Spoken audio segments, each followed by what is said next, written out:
Hello there, and welcome to Soft Mystic Stories, where quiet stories take the long road. Strange places get a little closer, and the world always seems slightly bigger by the time the night settles in. Tonight we're heading into the Appalachian Mountains, into old woods, steep ridges, narrow paths, and the kind of places that look peaceful right up until the moment they do not. Our subject is a simple one on the surface, though it becomes less simple the farther you walk. Why even locals avoid certain trails. Now, that does not mean every path in Appalachia is dangerous, cursed, haunted, or waiting dramatically behind a tree with a violin soundtrack. Most are not. Many are beautiful. Some are gentle enough for an afternoon stroll. And some are so well loved, they have probably seen more hiking boots than a city pavement. Still tucked among those ordinary trails are others with a different sort of reputation. These are the ones people mention carefully, the ones older residents describe with a shrug that somehow says more than a lecture, the ones that get recommended against in a tone so casual that you only later realize it was not casual at all. Maybe that is what makes them so interesting. Not loud fear, not a grand warning with thunder in the distance, just that calm local sentence: I wouldn't go up there if I were you. And if you are listening from somewhere far from the Appalachia, perhaps from a city apartment, a quiet town, or a room where the only wilderness nearby is a particularly ambitious houseplant, you might wonder what kind of trail can make the people who grew up around these mountains decide that a certain route is best left alone. Is it wildlife, bad weather, rough terrain, local folklore, human danger? A mix of all of it, bundled together with old memory and passed down so often that it becomes instinct. The answer, as usual, is a little messier than one tidy explanation. Before we follow that trail any farther, I would love to know where you're listening from tonight and what the landscape around you looks like when the sun goes down. Is it all street lights and glass, flat farmland, ocean air, another mountain range, or one quiet road with a porch light at the end of it? There is something fitting about gathering here from so many different places to talk about a region that has always made distance feel strange. In the mountains, a place can be only a few miles away and still feel removed from the rest of the world. If this kind of slow wandering through odd history, local warnings, and places that keep their own counsel helps you unwind, do consider liking the video and subscribing to the channel. It helps this little corner of calm find more people who enjoy a softer kind of mystery. And if you are already settled in with a blanket, a late cup of tea, or that noble bedtime intention of just one more video, then you are exactly where you need to be. So, let us ease into the hills. The Appalachian Mountains stretch across a great deal of eastern North America, and they are old in a way that is difficult to picture properly. Not just old by human standards, not even old by the standards of castles, ruins, or ancient roads, but old on a scale that makes most things we call old look freshly unpacked. These mountains were already ancient long before there were towns in the hollows, before rail lines, before maps were reliable, before the names now attached to ridges and creeks had settled into common use. They have been worn down by time, softened at the edges, forested over, folded into long green shapes that can look almost gentle from a distance. That gentleness is one of the first tricks they play, because the Appalachians do not always present themselves like dramatic mountain ranges in postcards. There are no endless fields of bare rock everywhere, no constant display of jagged icy peaks that announce danger from 50 meters away. Instead, much of the region appears inviting, tree-covered hills, slopes, shaded paths, soft mist in the mornings, ridges that roll away in layers of blue and gray, streams moving over stone, ferns, moss, birdsong, and enough beauty to convince almost anyone that the place is welcoming. And in many places, it is, but in other places, that same beauty hides a practical problem. Dense forest can erase perspective, fog can flatten distance, trails can split, fade, bend, reappear, or lead somewhere less helpful than expected. Weather can change with very little concern for your plans. A path that seems clear by daylight can become confusing in half an hour. A slope that looks manageable from below can become exhausting, slippery, and risky once you're actually on it. The mountains are not evil. They are simply under no obligation to make things easy. Locals know this in a way visitors often do not. That knowledge usually begins early.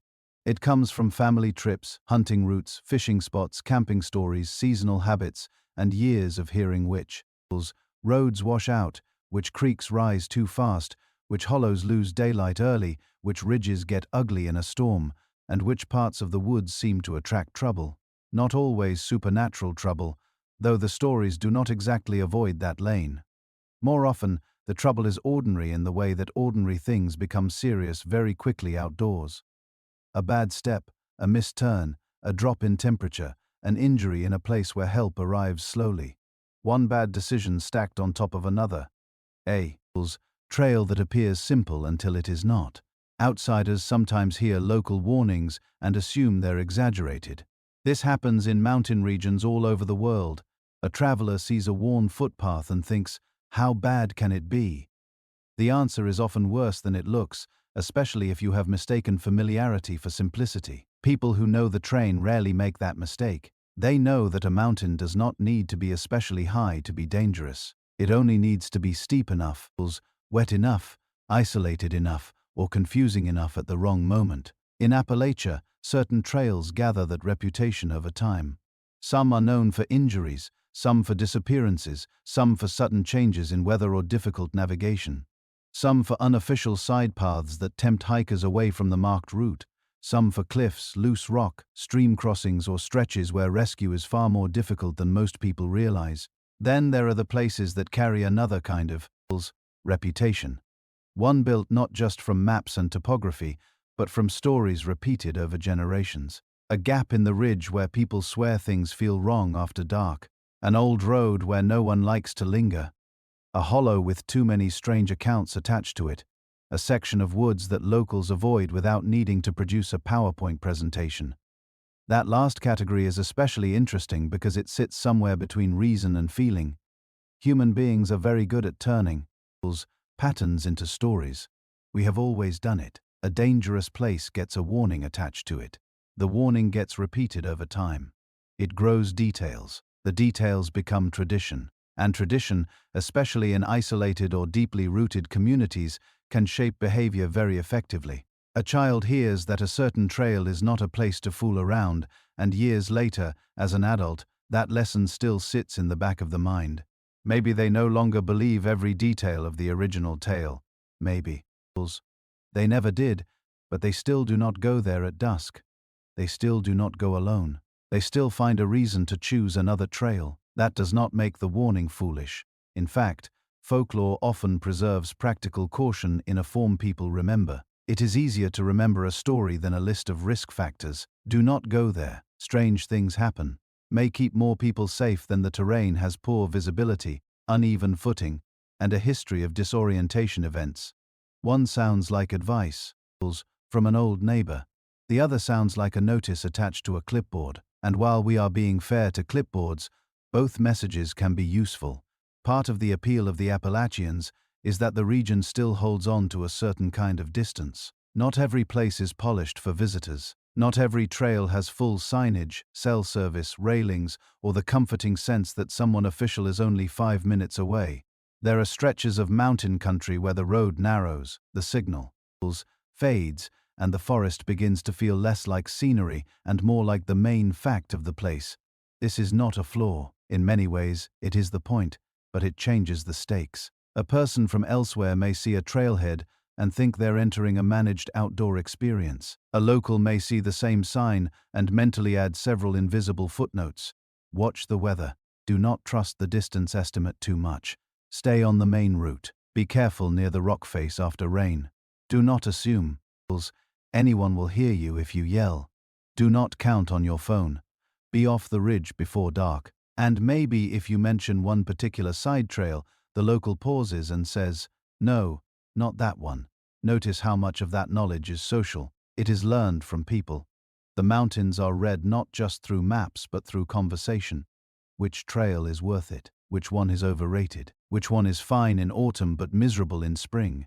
Which one attracts reckless visitors? Which one has a history? Which one simply gives people a bad feeling? And not in a theatrical way either. More in the tone of people have had enough trouble up there that I just leave it be. That is another important piece of this subject. The reputation of certain Appalachian trails is not always built on a single dramatic event. More often, it comes from accumulation. One rescue here, one fatal fall there, a few near misses, a handful of odd local stories, reports of people getting lost in an area that looks too small on paper to cause that much confusion. Accounts of hunters, hikers, or even seasoned locals saying that a place changed mood too quickly. Nothing overwhelming on its own.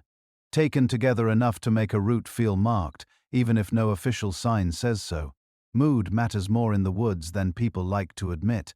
Not because the forest is magical every time a leaf moves in the breeze, but because human perception changes in remote places. Sound carries strangely. Light shifts faster than expected. Familiar reference points disappear.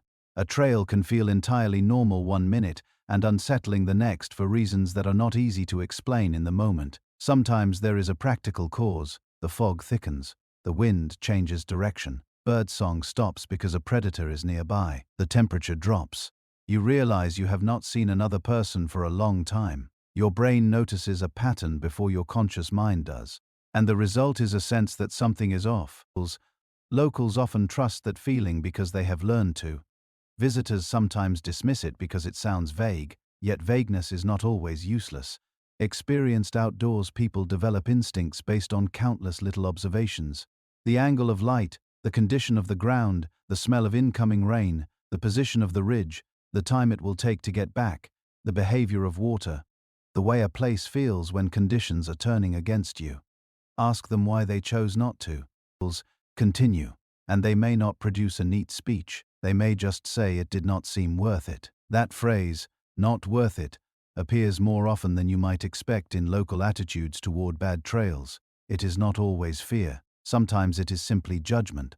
There are plenty of places to walk in the Appalachians, plenty of views, streams, woods, bulls, overlooks, and quiet roads. If one trail has a record of trouble, poor maintenance, confusing turns, risky footing, or a pattern of drawing the kind, a visitor who treats caution as a personal insult. Many locals decide there is no great prize at the end of proving themselves there. Another path will do. The mountain will still be there tomorrow. Pride, they have discovered, is not especially useful on a wet slope. Of course, that very refusal can make a trail more tempting to everyone else. Tell people not to go somewhere, and a certain percentage of the population immediately starts tightening their bootlaces. This is not new, forbidden. Places attract attention. The trail with the warning gets more curiosity than the trail with the picnic table and the nice overlook. People want the strange story. They want the hidden place, the local secret, the one route everyone talks around. And sometimes they go in underprepared because the warning itself feels like part of the adventure. A little mystery, a little danger, a good anecdote for later. Later, unfortunately, is not guaranteed. This is where the Appalachian setting matters so much.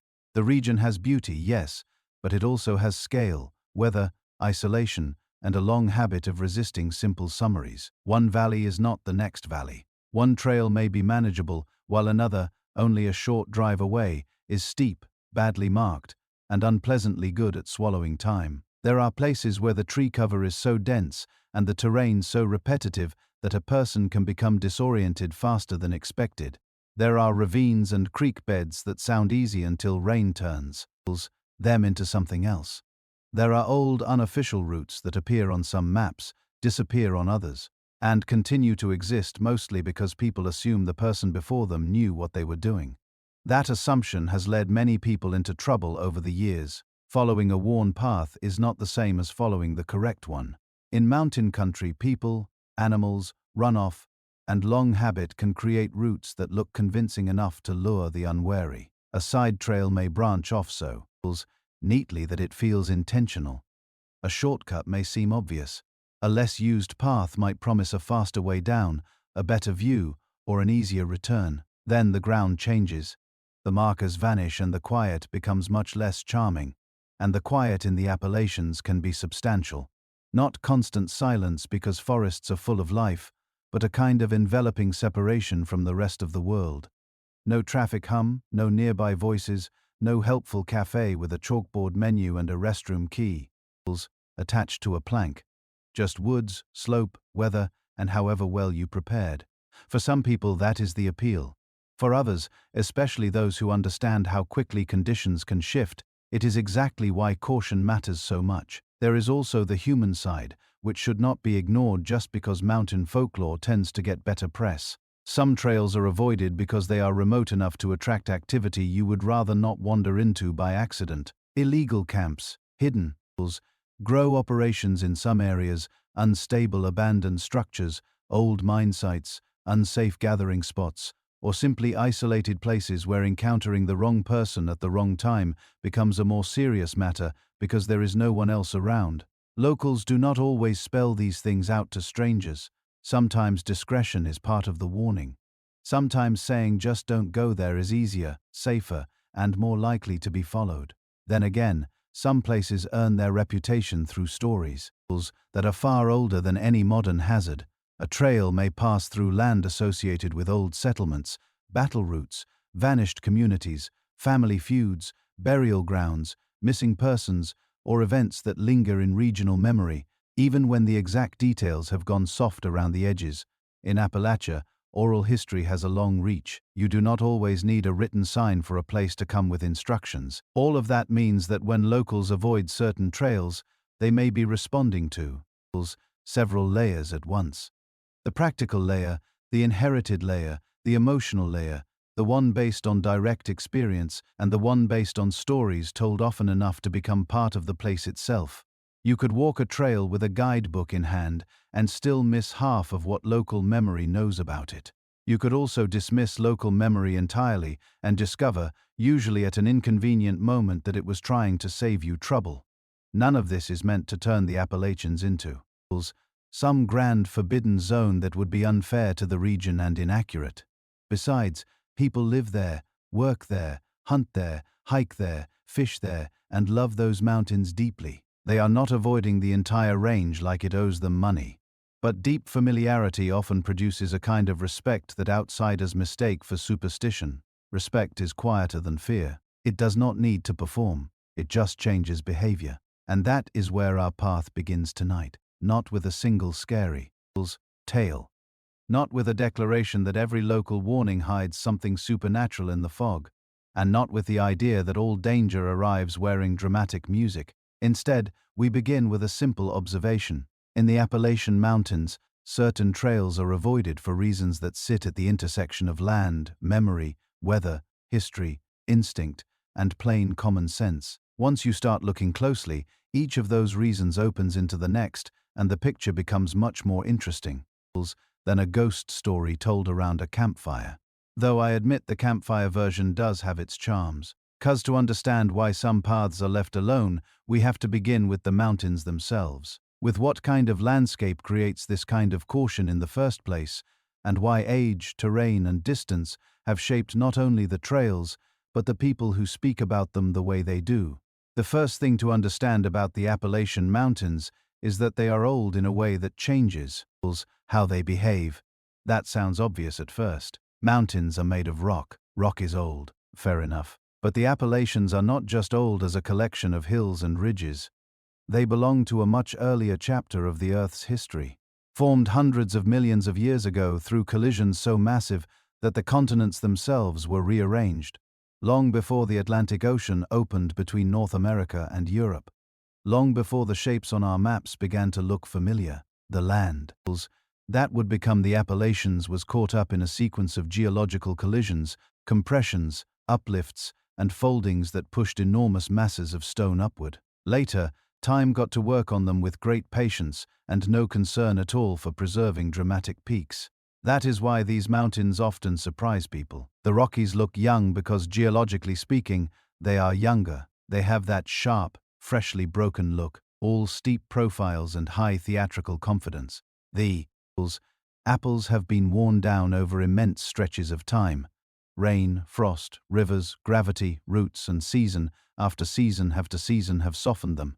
Their edges have been rounded, their lines have been lowered, their steepest cliffs are often hidden behind trees until you are much closer than you expected. From a distance, they can appear almost gentle, like the earth has exhaled and settled into long folds. But age does not make a landscape simple. In many cases, it does the opposite. An older mountain range can become more complicated to move through because time has had longer to carve it into gullies, ravines, hollows, drainages, shelves, gaps, switchback-worthy slopes, hidden creeks and ridges that seem to multiply as you travel. The Appalachians do not always declare their structure clearly. Their forests cover so much of the underlying shape that the terrain has to be felt as much as seen. A map may show contour lines. A guidebook may offer a neat description. Yet on the ground, the land keeps presenting one more fold, one more side hollow, one more rise beyond the rise you thought would be the last. This matters because human beings tend to judge difficulty by appearance. If a mountain looks severe, we prepare for severity. If it looks welcoming, we often lower our guard. That can be a mistake in the Appalachian. These mountains rarely need to shout. They have had far too long to refine subtler methods. One of those methods is concealment. Dense tree cover changes everything. It shortens your field of view, blurs distant reference points, and makes the landscape feel smaller than it really is. In open country, you can often understand where you are by looking around. You see the next ridge, the valley, the route back, the weather coming in. In the Appalachian, especially in summer or in thick cove forests, you may see only the next bend, the next stand of hemlocks, the next patch of rhododendron leaning across the trail like it has opinions. The mountains are still there in full, but they stop presenting themselves as a whole. They arrive in pieces. That piece quality shapes local experience. A person raised around the Appalachians usually develops a different sense of distance than someone from flatter or more open land. They learn that 2 points which look close on a map may not feel close at all, once the route begins dropping into one drainage and climbing back out of another.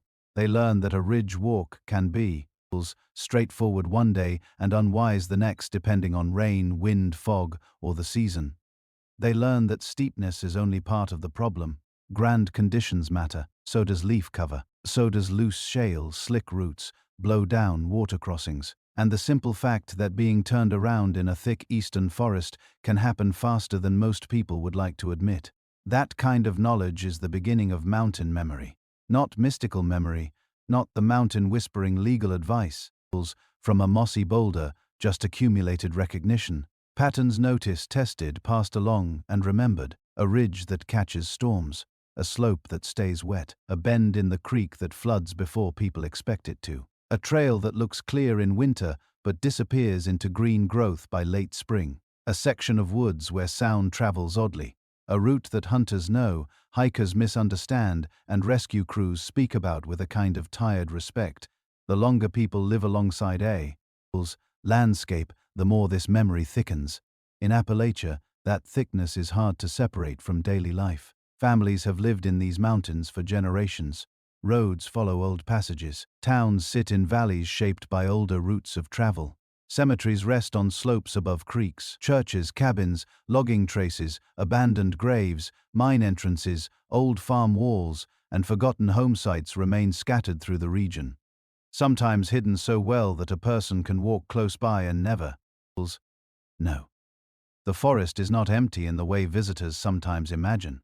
It is full of previous use, human use, animal use, seasonal use, working use. That is another reason locals treat certain trails differently.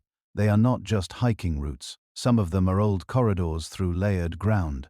A path in the Appalachian may have started as a game trail, later widened by indigenous travel, then adapted by settlers, then reshaped by loggers, then folded into an informal local route, then marked by modern hikers who assumed it had always been meant for recreation. That is a lot of history for one line of dirt, and history leaves practical consequences. Old routes do not always meet modern expectations. They may go straight up a slope because pack animals and people once handled it differently. They may pass close to unstable areas because there was a reason decades ago that no longer applies. They may split in ways that made sense to a farming community, a logging crew, or a hunting tradition but make very little sense to a weekend visitor with a water bottle and a cheerful level of optimism. This is where the age of the mountains and the memory of the people start to overlap. The land has been shaped over enormous time. The human use of that land has been shaped over smaller, but still substantial stretches of time. Put the two together, and you get places that cannot be understood fully from signage alone. Take the simple idea of a hollow, or a cove, or a gap. To someone unfamiliar with Appalachian terrain, these may sound like pleasant geographic details, and often they are lovely even until weather changes, light drops, or a person loses track of where the drainage runs. Because the same feature that makes a place beautiful can also make it difficult. Hollows funnel water, gaps channel wind, north-facing slopes keep dampness and cold longer than expected. Dense laurel can't tangle movement into something far less graceful than the phrase nature walk might suggest. A lovely forest can become an obstacle course with opinions. Rhododendron and mountain laurel deserve special mention here, partly because they are beautiful, and partly because beauty remains one of the forest's most effective distractions. In bloom, they're almost absurdly attractive. Soft pink, white, pale lavender, whole tunnels of blossoms arching over creeks and trails. Very charming, very photogenic, also capable, in the right density, of turning whole sections of mountain into a thicket so tangled that locals have long had colorful names for such places, not all of them polite enough for a bedtime channel. These thickets can block sightlines, slow progress, hide drop-offs, and make leaving a trail far easier than re-entering it. A person who steps off to investigate a sound, a view, or a shortcut can suddenly find that the woods no longer agree with the plan. Again, this is not dramatic fiction. It is just how older, heavily vegetated mountains work. They create conditions where getting a little lost can happen in a very ordinary way. That ordinariness is important. People often imagine danger arriving with fanfare. In reality, it usually arrives dressed as routine. Local memory stores those routines well. One person slips near a wet rock ledge. Another misses a turn where an old side path branches off. Someone underestimates the time needed to get back before dark. A storm forms faster than expected. A creek crossing that looked manageable in the morning becomes a problem on the return. These are not necessarily legendary events. Many of them never become famous outside the county, or the family, or the group of people who still remember the day, but they enter the local understanding of place. A trail becomes that one where folks get turned around. A ridge becomes the place where weather comes over fast. A drainage becomes fine if it's dry, not worth it if it's been raining. With enough repetition, caution becomes culture. And in mountain communities, culture is often transmitted casually. That is one of the reasons outsiders sometimes misread it. The warning may not arrive in a formal speech. No one is likely to sit you down beneath a framed map, dim the lights, and begin a dramatic presentation titled, "Sassans, you should not wander up there." More often the message comes lightly. "I'd leave that trail alone. You can go there, but I don't. Not after the leaves are down, not in wet weather, not late, not alone." There is tremendous efficiency in those little sentences. They carry years of experience without needing to unpack every incident behind them. Older mountains encourage that kind of speech because they resist neat explanation.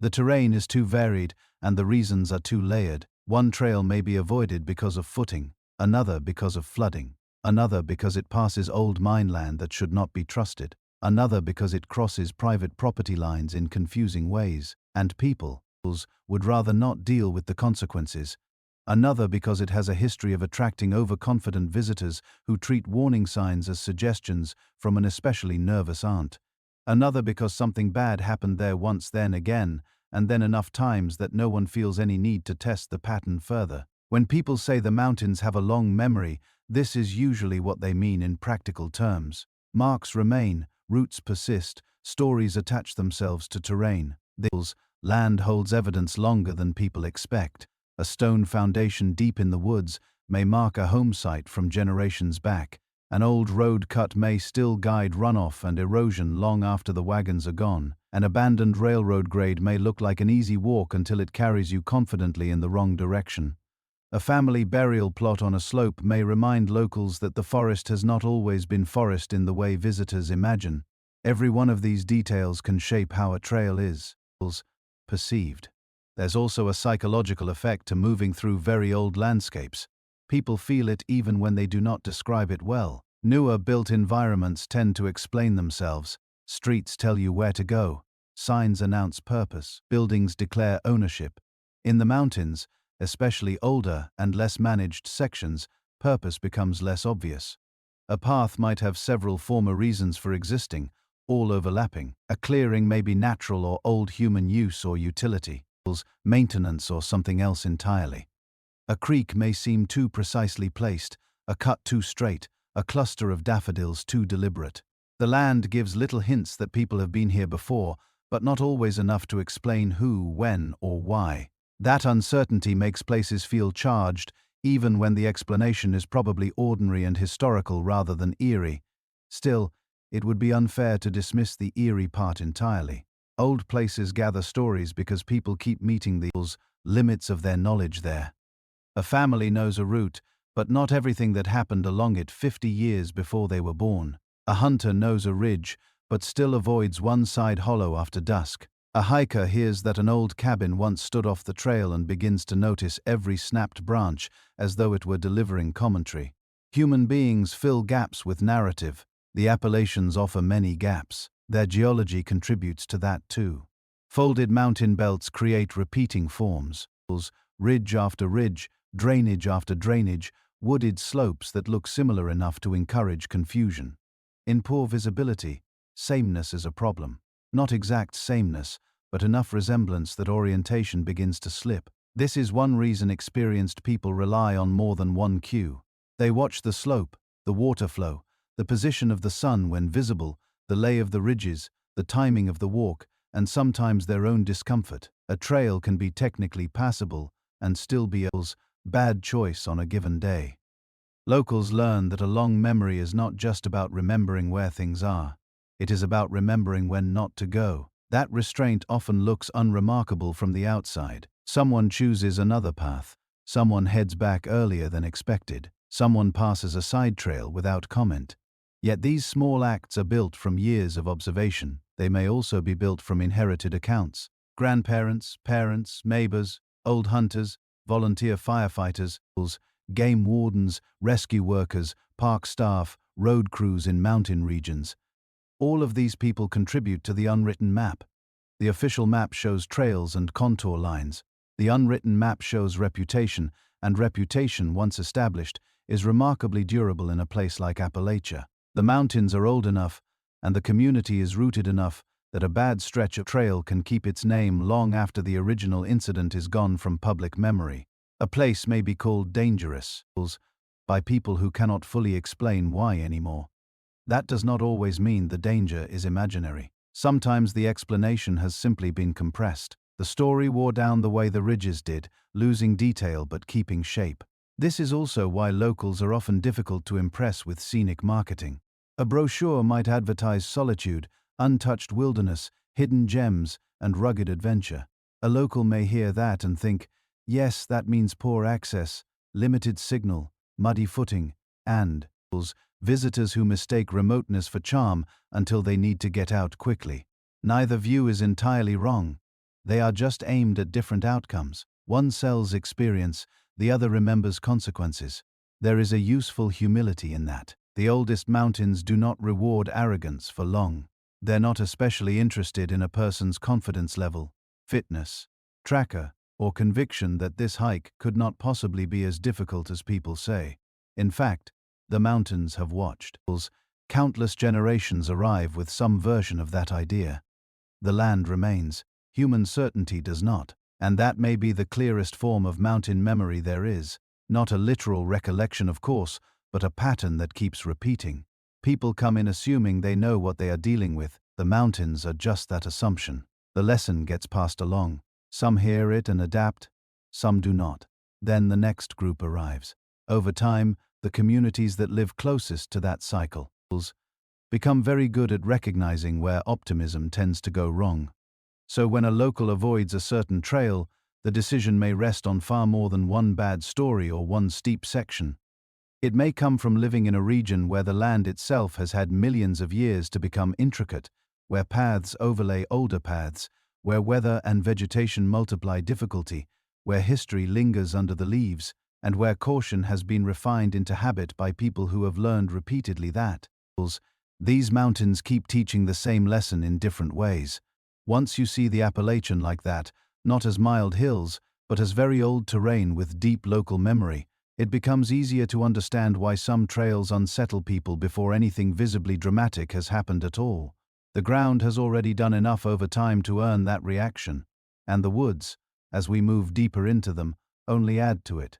That age and memory shape the land itself, but they also shape the way people move through it. Because once a mountain has had enough time to become complicated, and once a community has had enough time to learn those complications the hard way, something else begins to appear on certain trails. It is not always danger in the obvious sense. Sometimes it is simply the feeling that a place is not behaving the way a pleasant daytime trail is supposed to behave. That feeling matters more than many people like to admit. Most of us are very comfortable believing in danger after dark. Darkness is easy to understand.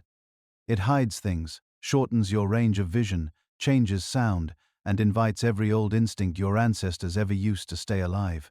Daylight, by contrast, is supposed to reassure.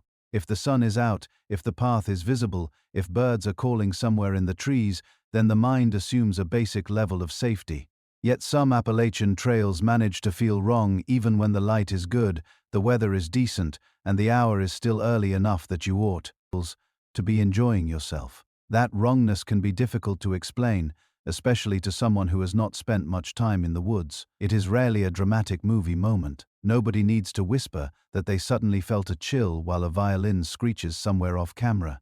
It is usually much quieter than that. A trail feels off because the normal cues that help the brain stay relaxed begin to break down. The space feels too still or too enclosed or strangely exposed in the wrong places. The path may remain visible, but the terrain around it starts to feel less readable. Your attention sharpens. You notice details more than before. A bend ahead stops looking inviting and starts looking inconvenient. Without deciding to, you begin checking how far you are from the trailhead, how much time has passed, and whether continuing is actually worth it. That is often the first sign, not fear. Exactly. Recalculation. The human brain is built to scan environments constantly, even when we're trying to relax.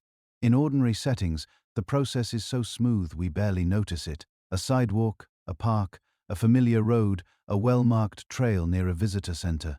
The brain checks for exits, landmarks, nearby people, useful boundaries, and the general likelihood that anything unpleasant is about to happen. If the environment provides enough reassuring signals, your nervous system settles down.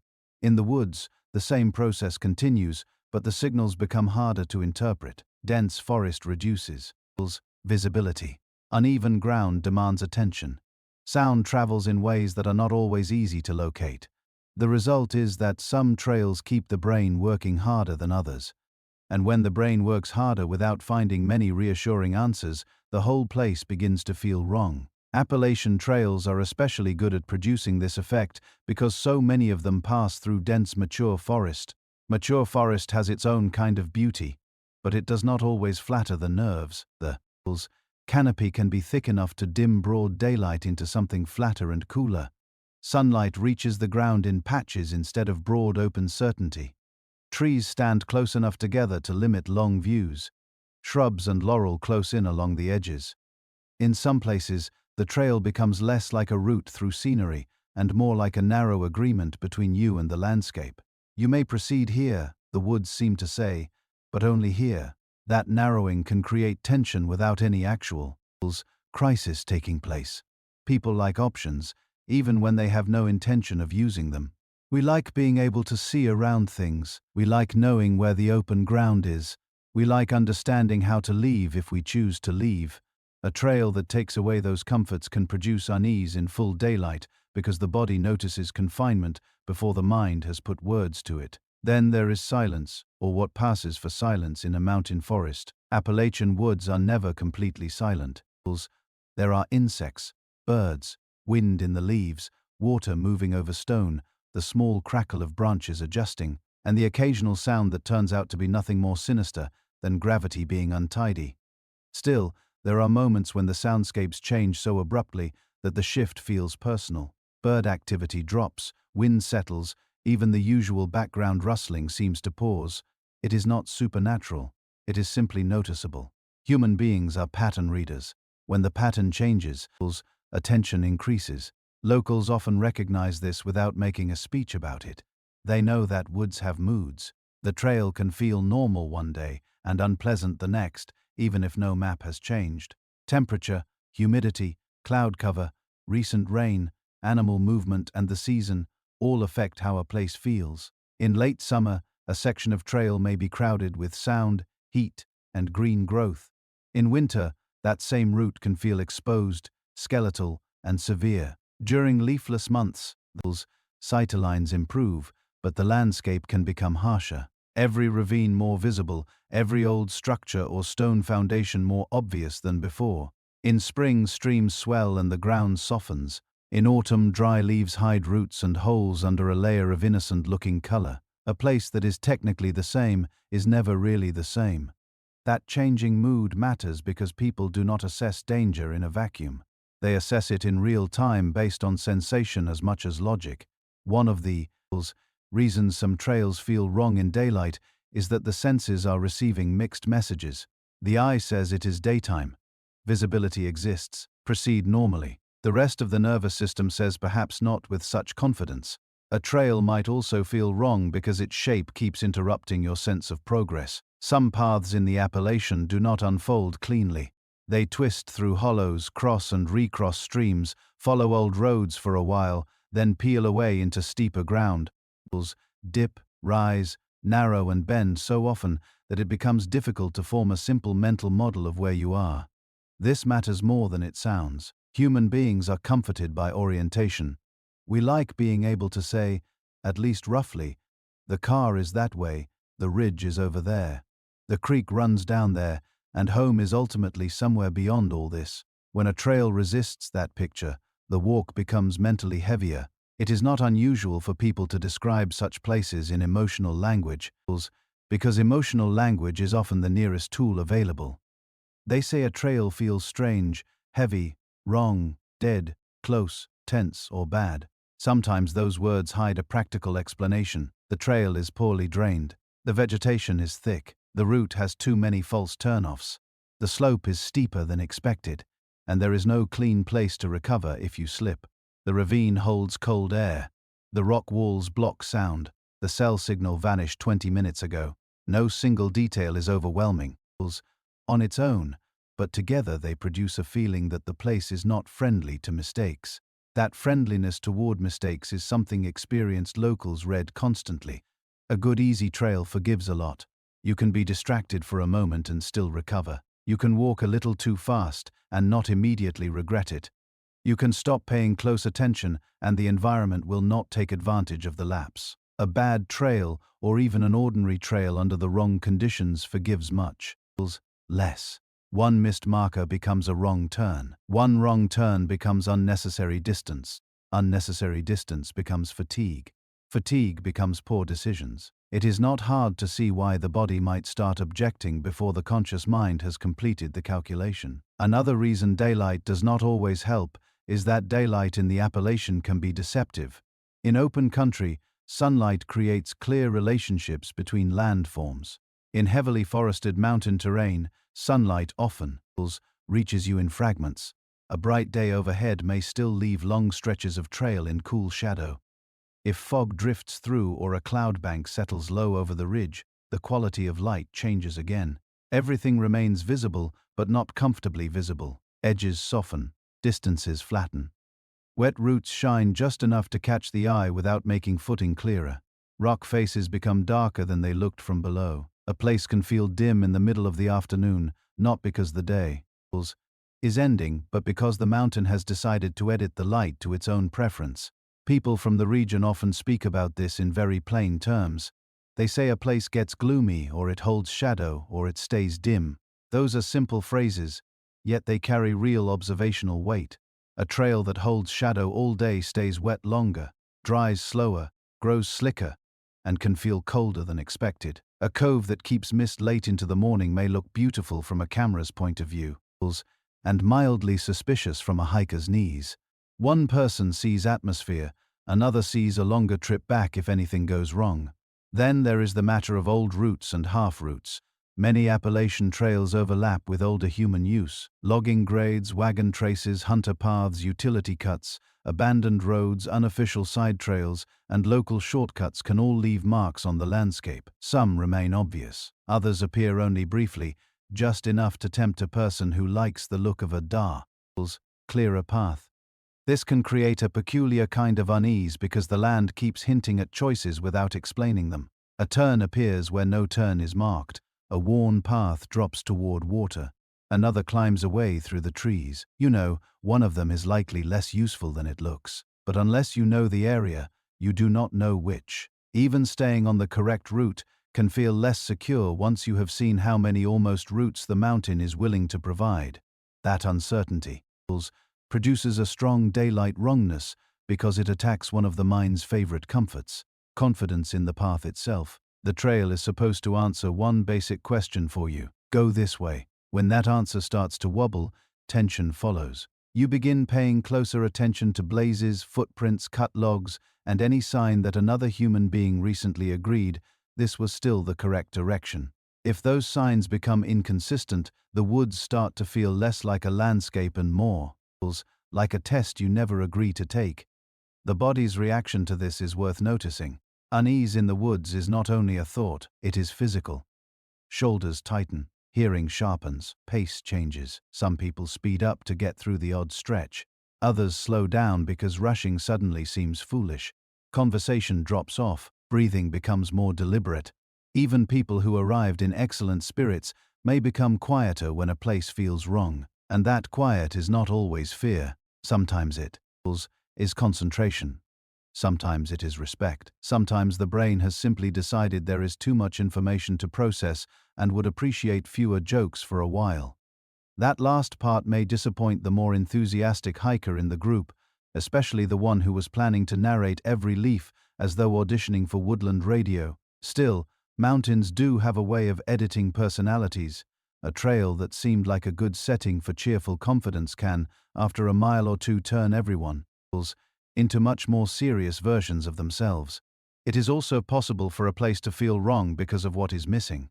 No recent footprints, no sounds of other hikers, no obvious maintenance, no cut branches, no sign that anyone has come through lately. This absence registers differently depending on experience. Some people find it peaceful, others find it concerning. Locals tend to judge it in context. An empty trail near a popular area may be a relief.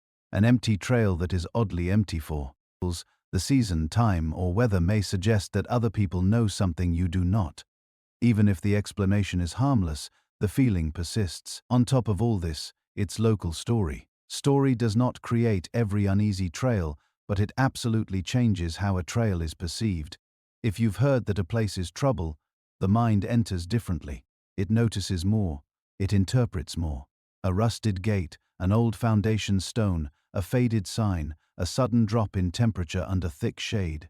Any of these can feel heavier once a warning has been attached to the place. Outsiders sometimes mock this as superstition, but that misses the point. Story is one of the ways communities compress experience. That trail is bad news can stand in for a long list of incidents, conditions, near misses, and inherited caution. It may also stand in for something harder to phrase, namely that enough people over enough time have had enough of a bad feeling there that nobody sees the point in arguing with the pattern. In Appalachian communities, that pattern recognition can be very practical. A person may not believe every strange tale they heard growing up, but they still learned which ridges to leave alone in bad weather, which hollows get confusing after lunch, and which routes are not worth doing alone. One lesson can sit next to another. Folklore and common sense are not always rivals. Sometimes they are just two methods of keeping people from wandering somewhere unwise. And sometimes the wrongness is entirely human. Certain trails feel bad because they lead through isolated spaces where you would rather not meet the wrong person. Old camps, illegal dumping spots, abandoned buildings, forgotten access roads, and remote areas with poor visibility all change the atmosphere of a place. Even during the day, a person can feel exposed on a trail that offers too little visibility and too much uncertainty about who else uses it. Locals may know this without saying it directly. A vague warning can be kinder and safer than a detailed one, especially when speaking to strangers. What makes daylight unease so persuasive is that it arrives before the dramatic part. It is preventive rather than reactive. A place feels wrong, so a careful person turns back, chooses another route, or decides not to come back alone. Nothing happens, which is exactly the point. The absence of disaster does not prove the feeling was silly. It may prove the feeling did its job. This is one reason experienced hikers and mountain people tend to respect instinct without worshipping it. They do not assume every uneasy moment means a ghost is filing paperwork nearby. They also do not dismiss the body's early warning system just because it cannot always explain itself elegantly. Instinct is often the result of observations arriving faster than language. A tiny shift in light, the smell of water rising somewhere, the angle of the slope, the realization that the trail has not looked maintained in a long while. The odd stillness of a place where sound should be livelier. The mind gathers the data. The body delivers the message first. Visitors sometimes miss this because they are looking for obvious danger. They expect cliffs, bears, storms, or a giant sign saying, "Bad idea, turn around." Instead, they encounter something subtler, a trail that simply never relaxes. It remains narrow, enclosed, damp, repetitive, and difficult to read. The footing asks too much. The turns come too often. The woods feel too close. Progress seems oddly slow. The place may be beautiful, but beauty does not always calm the nerves. Sometimes it only sharpens the contrast between what the eye likes and what the body distrusts. By then, a local would likely already be somewhere else, perhaps on a different trail with better views, drier footing, and far fewer opportunities to become a story told later on a porch. That choice can look unromantic from the outside. It is actually one of the most intelligent things mountain communities do. They learn not only which places are dangerous, but which places ask for too much vigilance to be worth the trouble. And once you begin to understand how a trail can feel wrong before anything clearly visible goes wrong, the next piece starts to make more sense too. 'Cause few things intensify that feeling faster than fog, silence, and the way the woods can change mood without asking anyone's permission. Because once fog enters the picture, and once the usual sound of the woods starts behaving differently, that low daylight unease can become something much more persuasive, not dramatic, not theatrical, and not necessarily supernatural, but very convincing all the same. A trail that felt merely inconvenient a few minutes earlier can suddenly feel like a place that has stopped offering clear terms. The route is still there. The trees are still there. You are still moving forward. And yet, the whole setting seems to have changed its attitude. Fog is one of the simplest reasons this happens, and one of the most effective. It does not need to be thick enough to hide the world completely. In fact, the most unsettling fog is often the kind that leaves just enough visible to tempt you into thinking you still have a good grasp of the place. A full whiteout is obvious. It announces itself as a problem. But a thin mountain fog, the kind that hangs low between trunks, drifts across a trail, or sits in the folds of a hollow while the upper branches still catch some light, is more complicated. It softens edges. It shortens distances. It makes every turn look less informative than it did a moment ago. You can still see. Technically.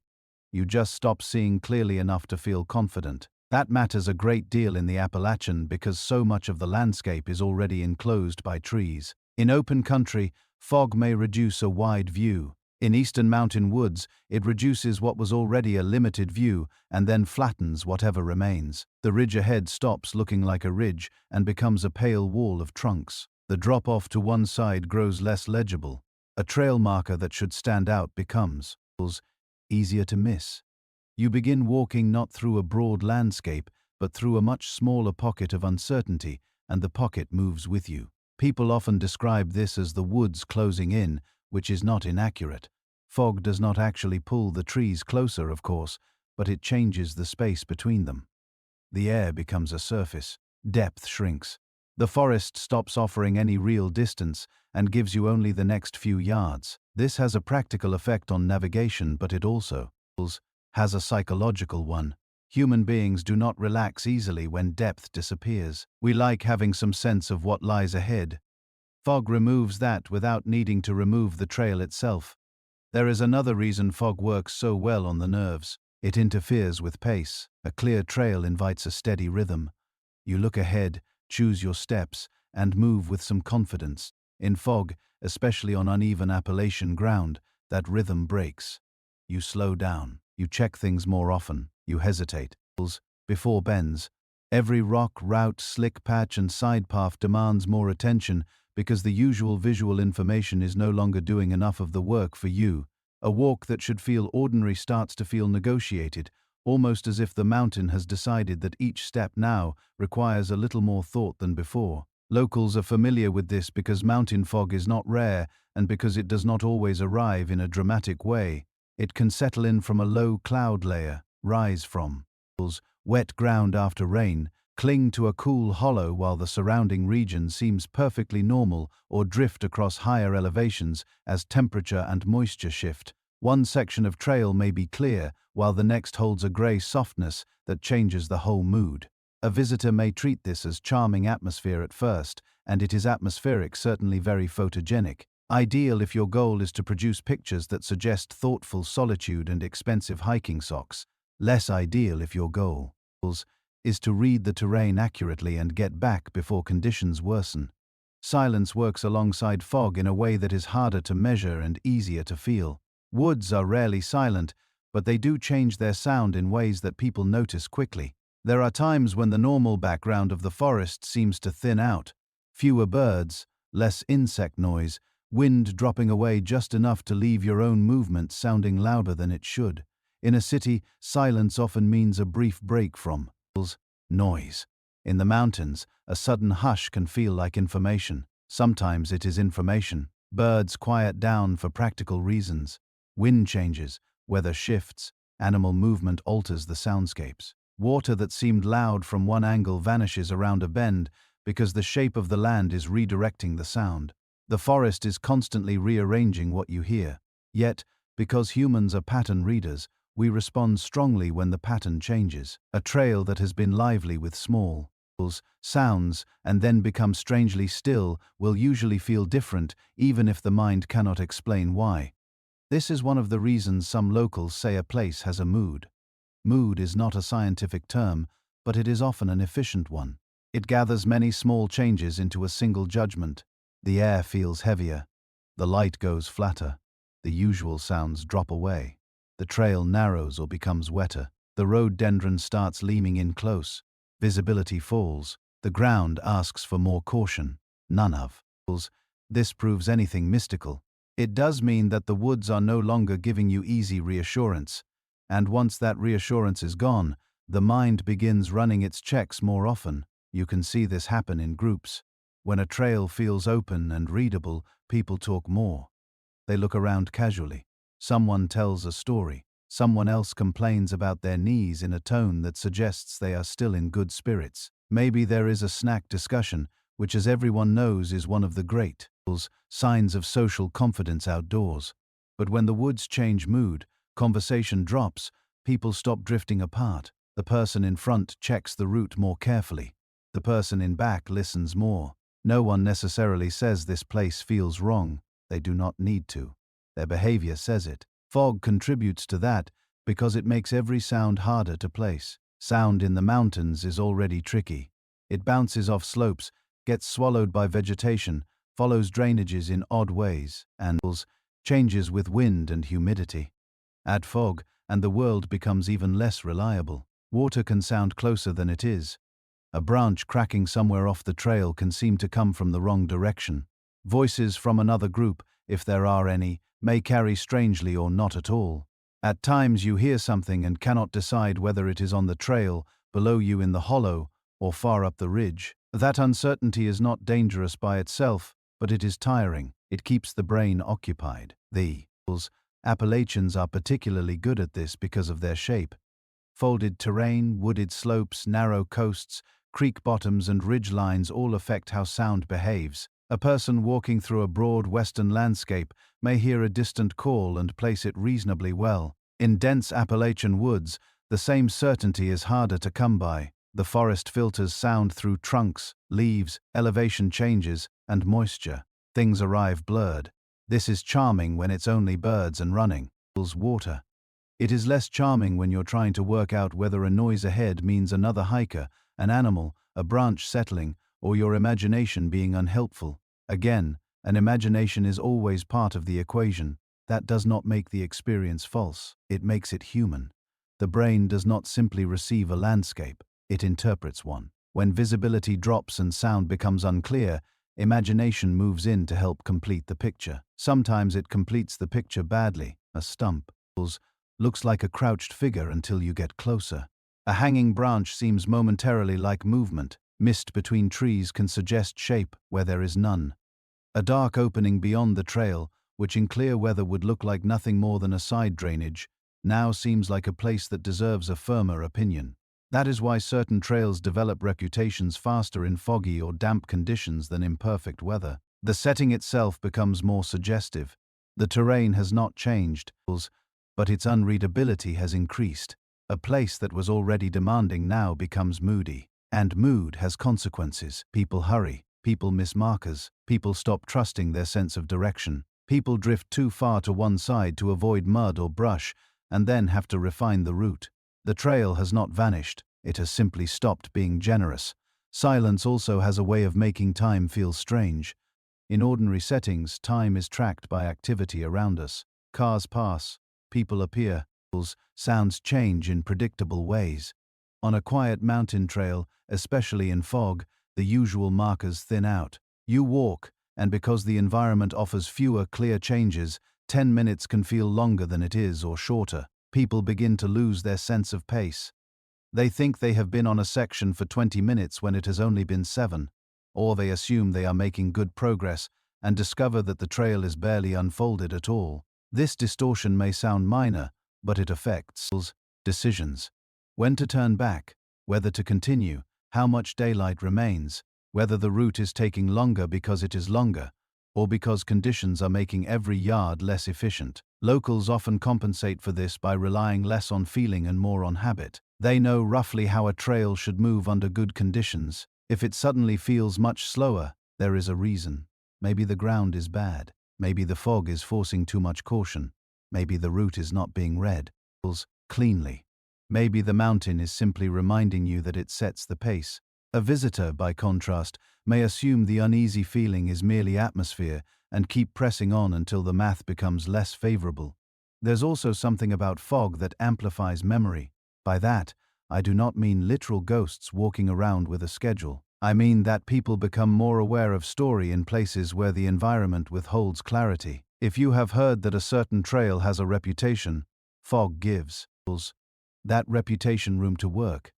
A normal stand of trees becomes a setting. An old stone wall feels more significant. A rusted can, an unmarked side path, a collapsed structure deep in the brush. Any of these details gather weight when the air is full of grey distance. The mountain has not changed what is there. It has changed how much certainty you bring to it. That is one reason folklore clings so well to wooded mountain regions. The landscape supports suggestion. It does not explain itself too quickly. A person can pass the same place on 2 different days and feel as if they visited 2 different versions of it. Clear weather makes it ordinary. Fog restores all the old stories in a hurry. Communities that live with these changes do not always separate the practical and the folkloric cleanly, 'cause on the ground, the two are often experienced together. A bad place to miss a turn can also be a place associated with a warning tale. A hollow that traps fog can also be a hollow where people say strange things have happened. The caution survives whether the explanation is weather, memory, or both. The woods themselves help create this effect through enclosure. Appalachian forests, especially where rhododendron or mountain laurel crowd the margins, can turn a trail into a corridor. Fog softens the top of that corridor, while dense vegetation narrows the sides. There is a very basic animal discomfort in moving through a space where you can only see so far ahead, cannot easily see far to either side, and do not entirely trust how sound is reaching you. The body notices this before the mind finishes naming it. Heart rate nudges upward, attention sharpens. Muscles prepare in small ways. No great panic is required. The place has simply become one that asks more from you than a walk is supposed to ask. Even experienced people feel this. Experience does not remove mood, it only helps interpret it. A skilled hiker in dense fog is not likely to start inventing woodland phantoms out of every fern. They are, however, likely to become more deliberate, more conservative, and less interested in any route that offers poor returns for high uncertainty. That is often what local avoidance looks like in practice. Not terror, not superstition, just a refusal to spend time on a trail that becomes tedious, risky, or unpleasant when the woods decide to lean into their less cooperative side. And fog is not the only culprit. Dampness in general changes the mood of the forest. A trail after rain smells different, sounds different, and handles differently. Wet leaves stick or slide, mud pulls at boots, rocks darken and shine, roots become polished traps, streams rise enough to change crossing points. Even the bark on trees looks different, darker and more textured, as if the whole place has been freshly developed in a photographic tray. The scene is beautiful, but beauty and comfort are not the same. Damp woods often feel older, quieter, and more serious than dry woods. That seriousness can turn into unease on the wrong trail very quickly. Temperature plays a role too. Cold air settles in hollows, mist lingers where the sun reaches slowly. You may step from one section of trail into another and feel the air drop without any dramatic reason. Again, there is usually a practical explanation. Drainage, shade, water nearby, elevation shift, yet the body experiences it first as a message. This place is different, pay attention. That message is useful. It makes people tighten jackets, check footing, and think more carefully about the route. It also contributes to the sense that some trails have a character of their own. People who know the region well often sound matter-of-fact about these mood shifts, and that matter-of-fact tone is worth noticing. They are not saying the woods are alive with intention in some grand cinematic sense. They're saying the woods have conditions, and conditions change what kind of place you are walking through. On a good day, a trail may be pleasant. On a wet, foggy day with poor visibility and a strange hush, the same trail becomes a bad bargain. That is enough to build reputation over time. If a route repeatedly turns unpleasant under common mountain conditions, locals begin to treat it accordingly. Then, of course, there are the moments when silence is not complete, but selective. You still hear water. You still hear your own steps. You may hear a crow somewhere far off or the small tap of moisture dropping from leaf to leaf, but the fuller living sound of the woods seems reduced. This is especially unnerving because it feels less like emptiness and more like subtraction. Something was here and now it is not. Whether that shift is caused by weather, time of day, or animal behavior, the human response is similar. We notice when a place seems to be withholding itself, and in a heavily storied landscape like Appalachia, withholding invites interpretation. One person decides they are simply overthinking. Another decides it is time to turn around. A third keeps going and becomes convinced later that the whole area had a terrible feel to it from the beginning. This is how reputations grow, not always through one dramatic incident, but through repeated small experiences that land in the same emotional category. Bad feel, odd hush, thick fog, hard to read, not worth it. Those phrases repeated over years become stronger than a formal trail review ever could. What is interesting is that many of these trails are not permanently sinister. They are conditional. Under clear weather and company, they may be manageable, even enjoyable. Under fog, with poor light, alone, or after rain, they become something else. That conditional nature is exactly why local knowledge matters so much.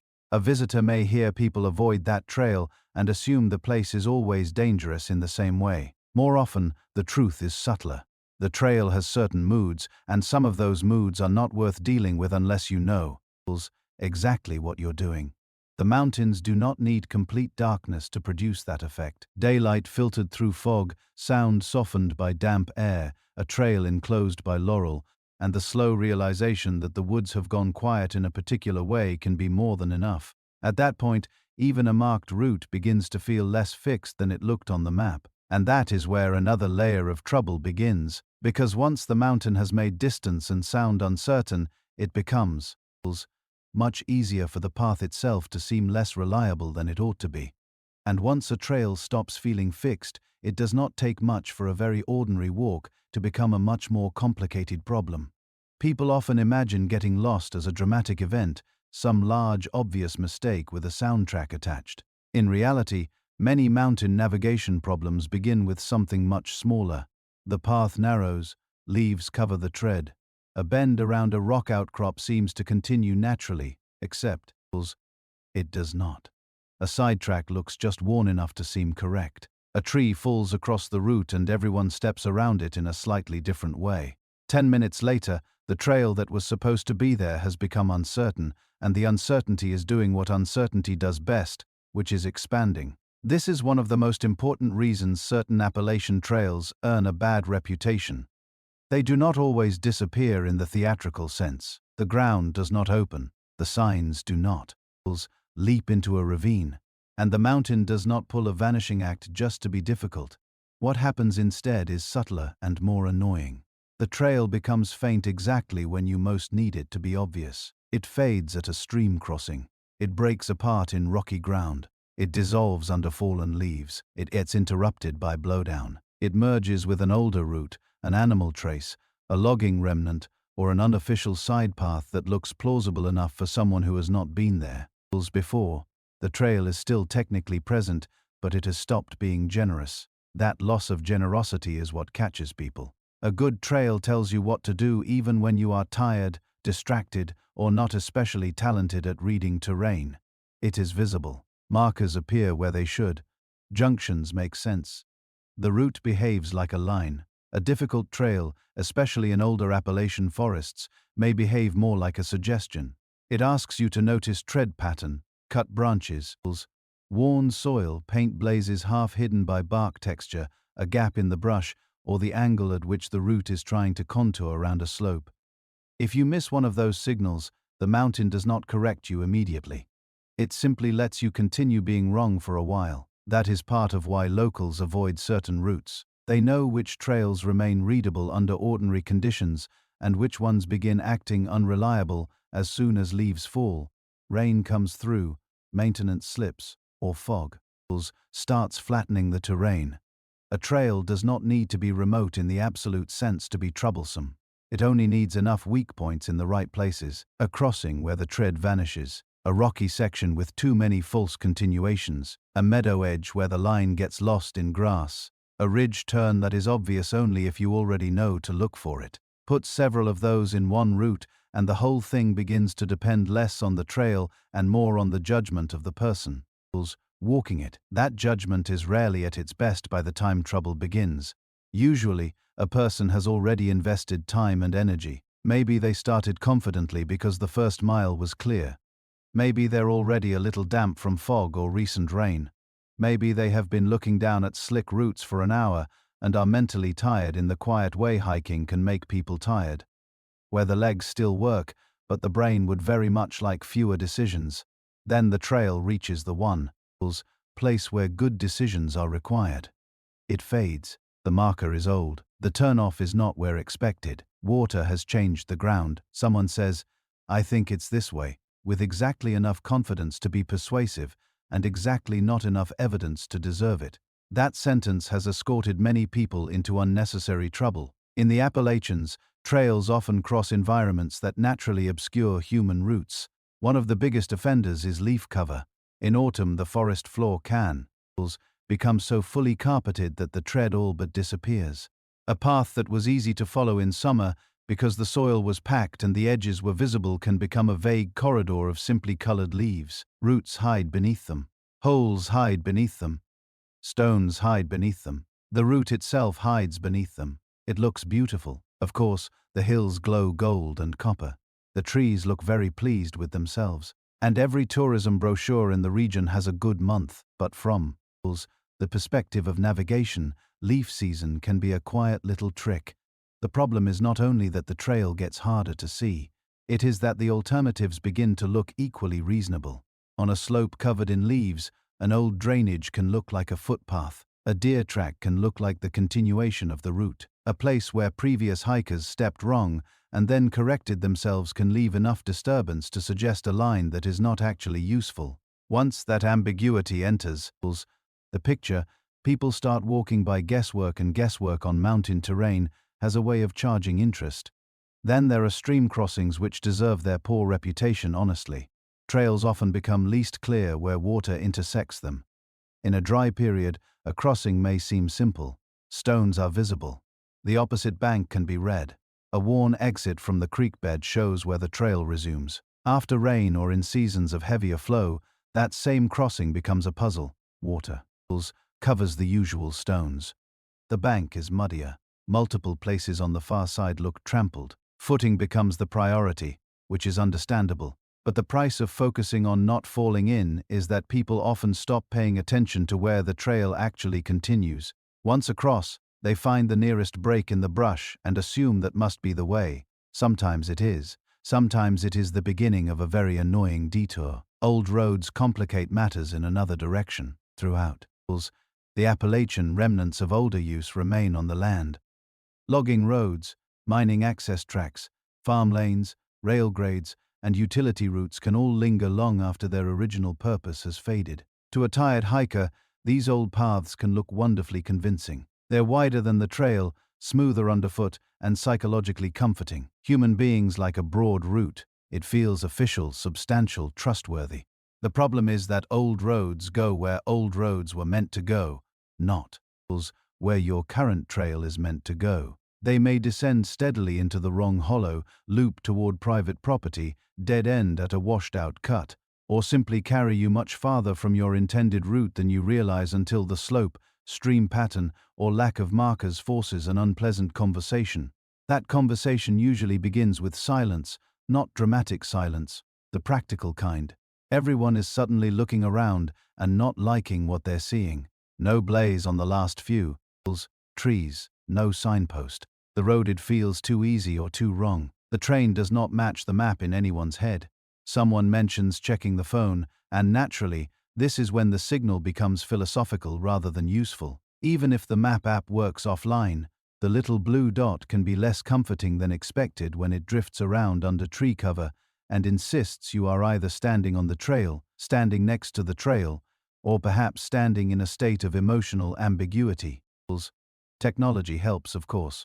GPS, offline maps, route downloads, satellite imagery, all of these are real improvements over wandering through the woods with confidence in a sandwich, but they also create a particular kind of false security. Many people now expect the path on the screen to behave like a road on a car navigation system. They expect a clear line, an obvious position, and some friendly digital certainty that everything is under control. Appalachian trails do not always cooperate with that expectation. Under dense canopy, location can drift. Older trails may be mapped imperfectly. Unofficial paths may not appear at all, or may appear in ways that do not match what is happening on the ground. A hiker can be technically very close to the correct route and still spend a great deal of time not finding it. This is why experienced mountain people do not surrender their judgment to a glowing rectangle, however polite that rectangle may be. They use it as a tool, not a replacement for reading the land. They notice slope direction, water flow, the feel of the ridge, the time spent contouring versus climbing, the aspect of the mountain, and whether the terrain still makes sense for the route they thought they were on. A trail may vanish to the eye, but the land still says things if you know how to listen. The trouble is that many visitors are not used to reading those signals, and certain trails demand exactly that skill. Blowdowns add another layer of confusion. When storms bring down trees across a trail, the effect is not just physical obstruction, it is route disruption. People go around a fallen tree in different ways. One person skirts uphill, another downhill, another cuts wider than necessary, another follows the first visible gap and assumes the trail will reappear. After enough people improvise, the area around the obstruction becomes a mess of partial tracks. All of them look used, none of them looks obviously wrong. If the original tread was faint to begin with, the blowout zone can effectively erase the route's clarity for a short but crucial stretch. A short stretch is all it takes. That is another thing mountain navigation teaches brutally well. You do not have to be lost by miles to be in trouble. Sometimes being off by one wrong drainage or one wrong side of a ridge is enough to turn a manageable walk into a serious problem, especially if daylight is fading or weather is shifting. In the Appalachian, terrain does not always forgive small directional errors because slopes channel you into consequences. Head downhill in the wrong place, and you may end up committed to a ravine that is much harder to exit than it was to enter. Follow a false path along a contour, and you may find yourself too far from the real route to relocate it easily. Continue along the wrong ridgeline, and the mountain may happily let you do so for quite some time before presenting the bill. Game trails are another classic source of trouble, and deer, it must be said, are not trying to help. They produce narrow, worn paths through vegetation that can look surprisingly convincing, especially in dense cover. A deer trail often has exactly the qualities a human subconsciously wants in a route. It passes through the brush cleanly. It goes somewhere. It shows repeated use. The problem is that deer are perfectly content to take you somewhere highly inconvenient, such as straight down a steep slope, through thick laurel, into a creek, bottom with no clean exit, or around terrain that makes excellent sense if you're a deer, and less excellent sense if you're a person carrying a backpack and mild concern. What makes all of this more difficult is that trails do not vanish evenly. One minute the route may be clear, the next it weakens, then it reappears, then it vanishes again at precisely the place where confidence has already been dented. This stop-and-start quality is hard on decisionem because it keeps rewarding hope. You think, there it is. We're fine. Then 5 minutes later, the line dissolves again.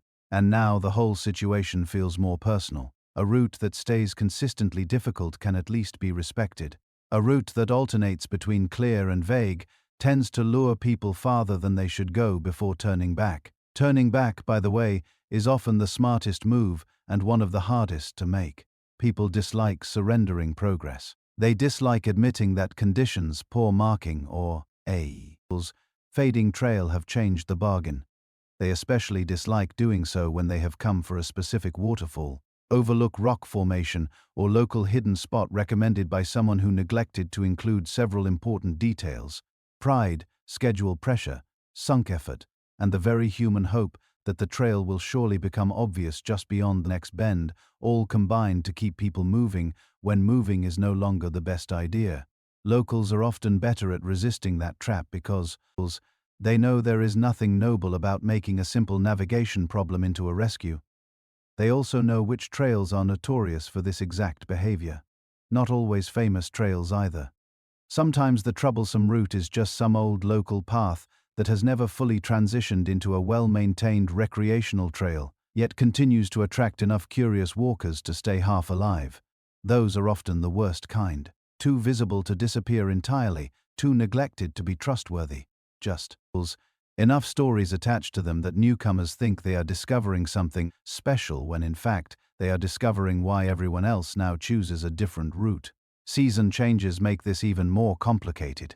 In summer, heavy growth can choke the edges of a trail, hide blazes, and close up sightlines. In autumn, leaf cover obscures the tread. In winter, the bare woods may improve visibility, but reveal how faint the path actually is, while snow or ice redraws the ground altogether. In spring, runoff erodes sections, new mud forms, and creek crossings become less predictable. A trail that is manageable in one season can become a poor choice in another, and local knowledge often includes these seasonal judgments in a way maps rarely do. Signage is not always enough to solve the problem. A sign at a trailhead can be clear, while the trail itself remains inconsistent. Markers can fade. Trees with blazes can fall. Junction signs can weather away, be vandalized, or stand at angles suggesting they have experienced some disappointment. The Appalachians contain many beautifully maintained trails, but they also contain routes where maintenance is partial, irregular, or simply behind the needs of the landscape. Forests are active places. Water moves soil. Trees come down. Growth returns quickly. What was obvious last year may not be obvious now. This is one reason rescue teams and long-time locals often talk about trails in terms outsiders do not always appreciate. They're not just thinking, can someone walk there? They're thinking, can someone still read the route when tired, wet, late, and a little bit scared? That is the real test. A trail that vanishes when everything is going well is an inconvenience. A trail that vanishes when you're trying to get out quickly is a hazard. And trails tend to vanish most convincingly when people are already under pressure. Late afternoon, bad weather rolling in, a minor injury, fog thickening, the realization that the hike took longer than planned. Those are the moments when a person needs a path to be obvious, and those are exactly the moments when unreliable routes become dangerous. The mind narrows, decision quality drops. Little features that might have been interpreted correctly an hour ago are now just one more thing to process. If the trail requires careful reading at the very moment careful reading is hardest, that trail has earned every cautious word spoken about it. You can see why locals learn to be selective. They know the routes that keep their shape, the ones that lose it, and the ones that seem almost spitefully inclined to become unclear at every critical point. They know which crossings get messy, which ridge turns are easy to miss, which old roads lure people off course, and which hidden destinations are hidden mostly because the way there is not worth trusting. They know too that once a person leaves the main line in certain parts of the mountains, finding the path again can be much harder than it sounds. Forests look orderly from a distance. Up close, they are full of repetition. That repetition is what makes vanishing trails so effective. Trees repeat, slopes repeat, drainages repeat, openings in the brush repeat. Everything offers just enough familiarity to seem plausible and just enough variation to keep you from being certain. The mountain does not need to hide the trail completely. It only needs to make several things look almost correct. In that situation, a person can walk confidently in the wrong direction for quite a while, which is one of the least useful outdoor skills there is. None of this means the mountains are malicious. It means they are indifferent, and indifference is more than enough. The trail was never a permanent object. It was always a temporary agreement between human use and a landscape that keeps growing over, washing through, dropping trees across, and quietly rearranging itself. Some agreements hold well, because they are maintained, well-designed, and frequently traveled. Others weaken, and once a trail weakens enough, locals notice. They stop recommending it. They mention it with a shrug. They say, that one gets confusing. They say you can lose it around the creek. They say, I wouldn't fool with that route unless you know it.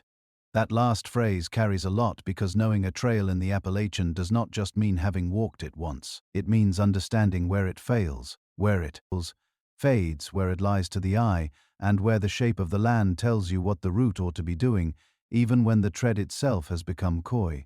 That kind of knowledge rarely appears in brochures, but it survives very well in local memory, especially in places where certain hollows and ridges have taught the same lesson, often enough that the people who know them no longer need much explanation at all. And that is the point where local knowledge begins to matter more than any map can fully explain. Because once a trail is capable of fading, splitting, and misleading, the question is no longer just where the path goes. The real question becomes which parts of the mountain people who know it well have quietly learned not to trust. In the Appalachians, that often comes down to hollows and ridges. Those two words sound simple enough. A hollow is a low, narrow valley, often tucked between slopes, usually with a creek or drainage running through it. A ridge is the higher spine of land, between valleys, sometimes broad and easy to walk, sometimes narrow, steep, and unpleasantly willing to punish sloppy footing. If you are not from mountain country, these may sound like basic geographic features with a little regional flavor. If you are from mountain country, especially from the Appalachian kind, you know those features come with personality, behavior, and reputation. Locals learn this early, often without realizing they are learning it. A child grows up hearing that one hollow stays damp long after rain. Another gets darker earlier than expected. A certain ridge catches lightning. A gap in the mountain funnels wind hard enough to make winter feel personal. One side of the slope holds ice. Another grows slick with leaves. A creek crossing at the bottom of a hollow can go from manageable to unwise in less time than people from flatter country would consider polite. By adulthood, a person may not remember where they learned each piece of that knowledge. They just know it. That kind of knowing is different from reading a route description. It is less formal and often more useful. A guidebook may tell you elevation gain, mileage, and the location of a scenic overlook. A local may tell you, that ridge is fine until the weather turns.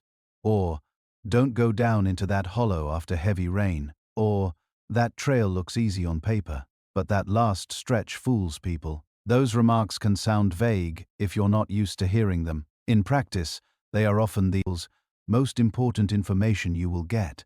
Part of the reason is that hollows and ridges change how mountains behave. A hollow may feel protected because it is lower and enclosed. Sometimes it is.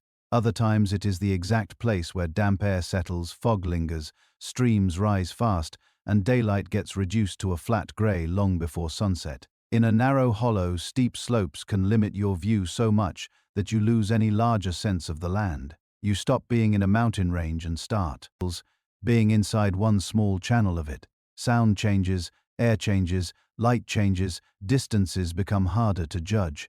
A trail through a hollow can feel close and ordinary in the morning, then oddly enclosed and heavy by afternoon, especially if the weather shifts or clouds roll over the ridgetops. Locals know which hollows do that. They also know which ones stay cold. Cold is not just an inconvenience in the mountains, it affects water, footing, decision-making, and how long a trail remains wet after a storm.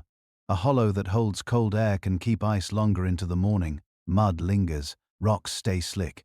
A section that looked harmless in a photograph from July becomes a different kind of place in November.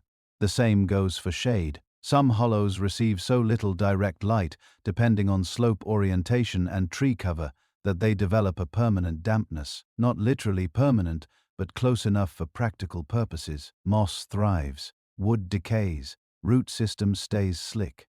The ground gives less back when you step on it. These are not dramatic conditions, but they are exactly the sort of conditions that produce a long trail history of slips, hesitations, wrong turns, and muttered regret. Then there are the ridges. Visitors often think ridges are the safer option because they're higher, more open, and easier to orient from. Sometimes that is true. A good ridge trail can be a pleasure. Better breeze, clearer direction, fewer creek crossings, more confidence in where the land is going. But ridges come with their own rules, and locals know those too. Some ridges are broad and forgiving. Others are narrow enough that a minor lapse in attention becomes a real problem. Some are lined with loose rock that shifts underfoot. Some are heavily rooted and slick after rain. Some collect wind in ways that make balance, temperature, and visibility noticeably worse. And some ridges, especially where they curve, split, or flatten unexpectedly, are very good at tricking people into following the wrong spur. That last point matters more than it sounds. In Appalachian terrain, a ridge does not always behave like the neat line you imagine from a map. It may branch, it may lower and rise again in a way that obscures the main route. It may produce side spurs that feel every bit as reasonable as the one you are meant to follow. If a trail is poorly marked or interrupted, those ridge variations become a problem quickly. A person who drifts onto the wrong spur may keep going for quite a while because ridge travel often feels coherent. The land still seems to make sense, you're still up high, the walking is still possible, it just is not taking you where you intended. Locals often describe bridges with strange precision, not formal surveying language, but practical language.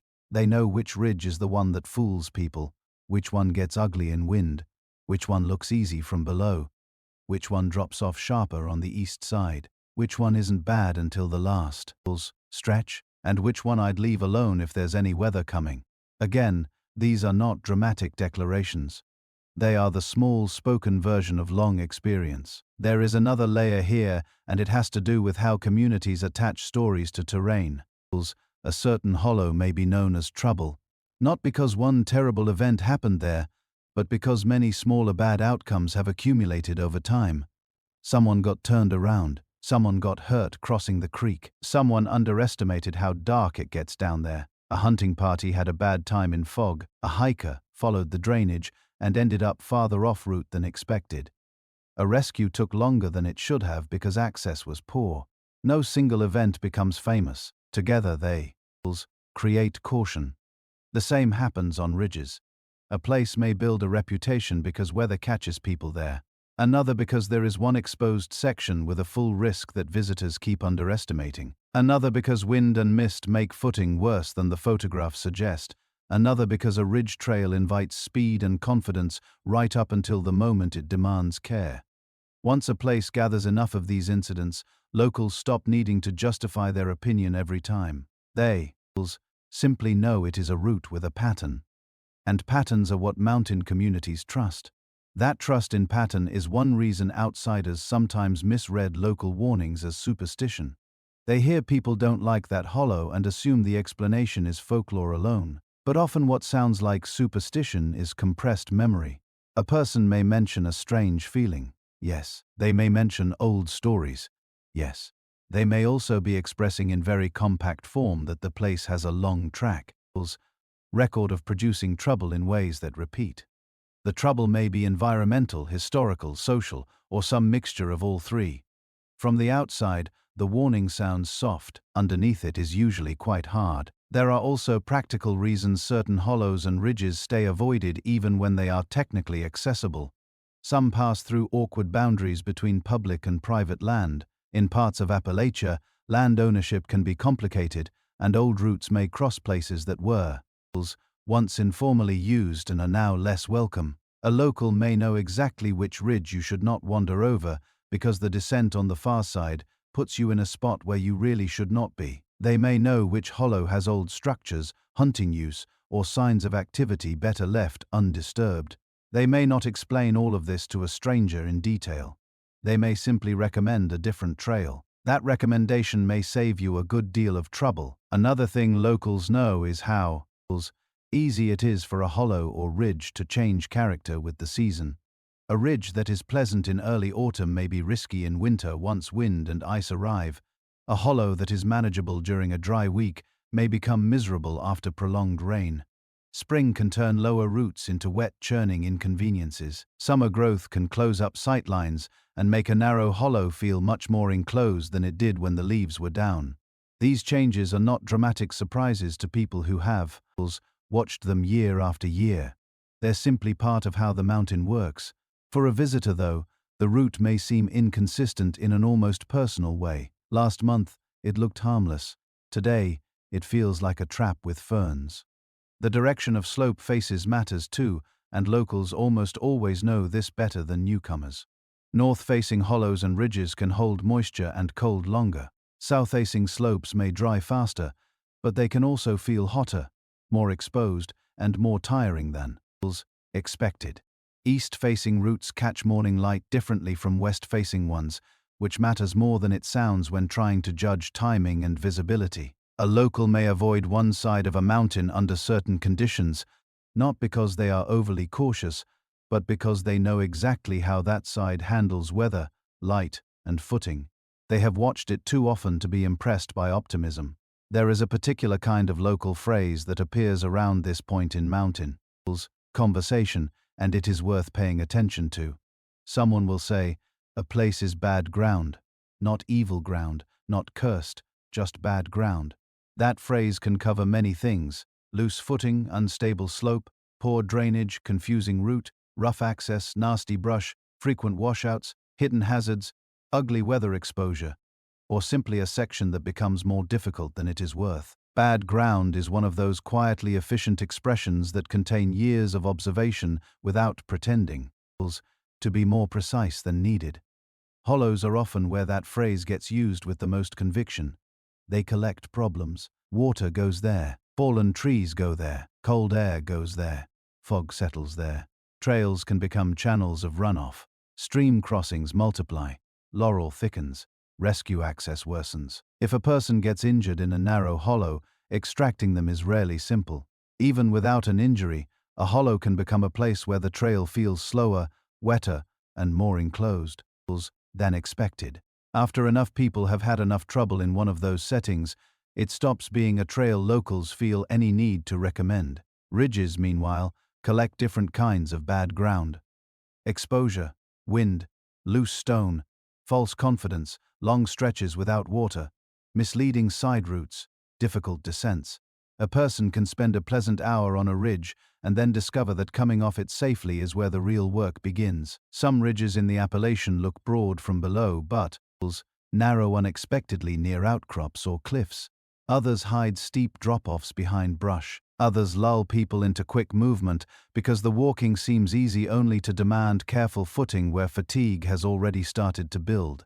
Locals know these sequences.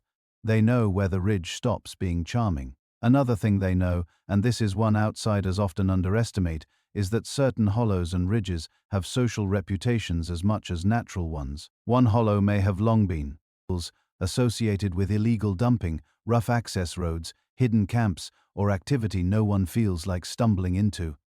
One ridge may attract exactly the sort of visitor who mistakes danger for personality.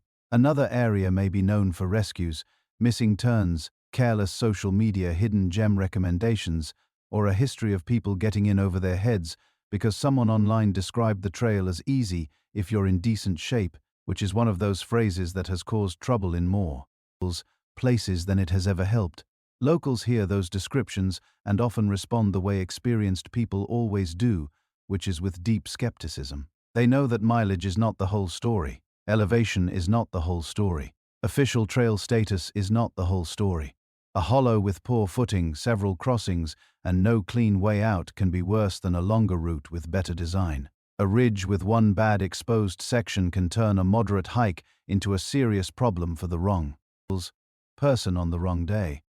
On the and, because local people tend to think in terms of consequence rather than marketing, they are usually less interested in whether a place is worth it from an adventure standpoint, and more interested in whether it is likely to produce unnecessary trouble that can make local caution seem unimpressed, even stubborn. In truth, it is often the opposite of stubbornness. It is adaptability. People who know mountain country learn that there is rarely any need to prove yourself to one route in one set of conditions. There is almost always another hollow, another ridge, another trail that will give you beauty without asking for so many compromises in return. The land is too full of options to waste time on the places that have built a reputation for being expensive in all the wrong ways.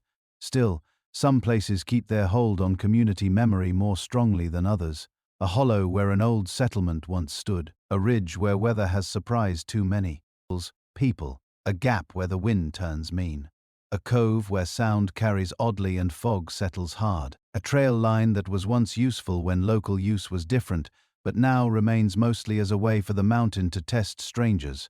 In these cases, the knowledge can become almost inherited. A person avoids the place partly because they have had their own experience there, and partly because they absorbed years of other people's judgments long before they ever set foot on it. That kind of inherited caution is easy to mock from a distance and hard to dismiss on the ground, because once you have spent enough time in the Appalachians, you begin to understand that the land does not have to explain itself fully every time. A hollow can feel like more trouble than it is worth because its design keeps producing trouble. A ridge can make people uneasy because too many small things go wrong there too often. A route can be technically passable and still belong to the category of leave it alone, unless you really know it. Local knowledge exists partly because maps and official descriptions tend to flatten those distinctions. Communities do not. They remember which places keep surprising people in the same direction. They also remember that what begins as mild inconvenience in a hollow or on a ridge can turn more serious very quickly once weather gets involved. A route that is merely awkward in still air can become foolish in wind. A narrow hollow that is only damp in fair weather can become a problem when rain arrives. A ridge that offers decent footing in dry conditions may become a long lesson in regret when a storm rolls over it. And because the mountains are very good at changing conditions faster than visitors expect, that local judgment about hollows and ridges often becomes even more important the moment the sky starts looking uncertain. And that is where the mountains often make their point most clearly. Because a trail that seems manageable under stable conditions can change character very quickly once the weather starts moving in. This is one of the reasons locals speak so carefully about certain routes. They're not only thinking about the trail in good weather on a calm morning with dry footing and easy visibility. They're thinking about what happens when the air shifts, the clouds lower, the wind changes direction, and the mountain decides that the version of the day you planned for is no longer available. People who do not spend much time in mountain country often underestimate how quickly weather can alter the quality of a place. They imagine danger as something separate from the landscape, almost like an event that arrives from outside. In the Appalachians, weather is not separate from the landscape. It is one of the main things that gives the landscape its behavior. A trail in clear weather is one place. The same trail in a building storm is another. Add fog, wet rock, dropping temperature, and moving wind, and it becomes another place. Again. None of this requires especially dramatic conditions. The mountain does not need a grand catastrophe. It only needs enough change at the wrong time in the wrong spot. That is often what locals mean when they say weather turns fast. They do not necessarily mean a violent storm appears from nowhere like an offended movie villain. More often they mean the day stops being reliable. A blue morning becomes a grey afternoon. A comfortable breeze becomes a steady wind that makes ridge walking less pleasant. A humid stillness shifts into cloud buildup. A little rain becomes sustained wetness, and sustained wetness on Appalachian ground has a way of creating several problems at once. Footing worsens, visibility drops. Layers that seemed optional become necessary. Time estimates stop being accurate because every section now takes longer. The trail does not disappear, but it stops being simple. One of the most common mistakes visitors make is assuming that the weather at the trailhead represents the weather of the whole route. In flatter places, that assumption can hold reasonably well for a while. In mountain country, not so much. Elevation changes matter, exposure matters, orientation matters. A ridge can have wind while a hollow below feels still. A valley can look clear while cloud is building above the crest. A sunny parking area can give way an hour later to damp shade, mist and chill higher up the slope. Even within the same outing, a person may move through several different versions of the day. Locals know this because they have learned not to trust first impressions. A calm start proves very little. In fact, one of the more misleading things the mountains can offer is a peaceful beginning. The air is mild, the trail looks inviting, the light through the trees is pleasant, and everyone feels pleased with the decision to be outdoors. Then the route climbs or turns along a more exposed stretch or enters a hollow where moisture lingers and the whole feel of the day changes. Someone reaches for a jacket. Someone else notices the wind has picked up.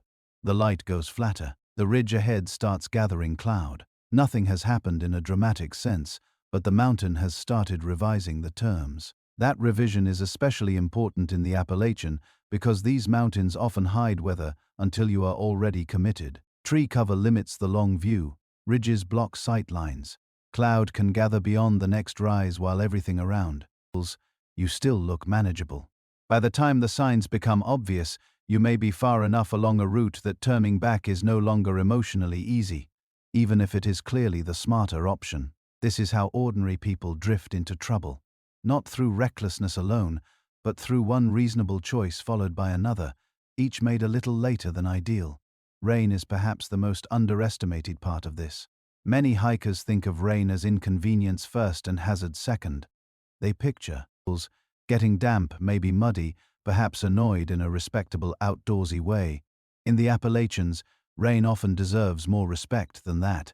Even moderate rain changes the ground quickly. Rocks become slick, roots turn glossy, packed soil softens, steep sections become less secure.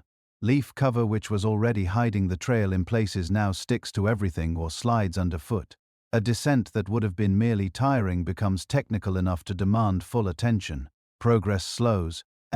Slower progress means longer exposure to the very conditions causing the slowdown. Then there are the stream crossings.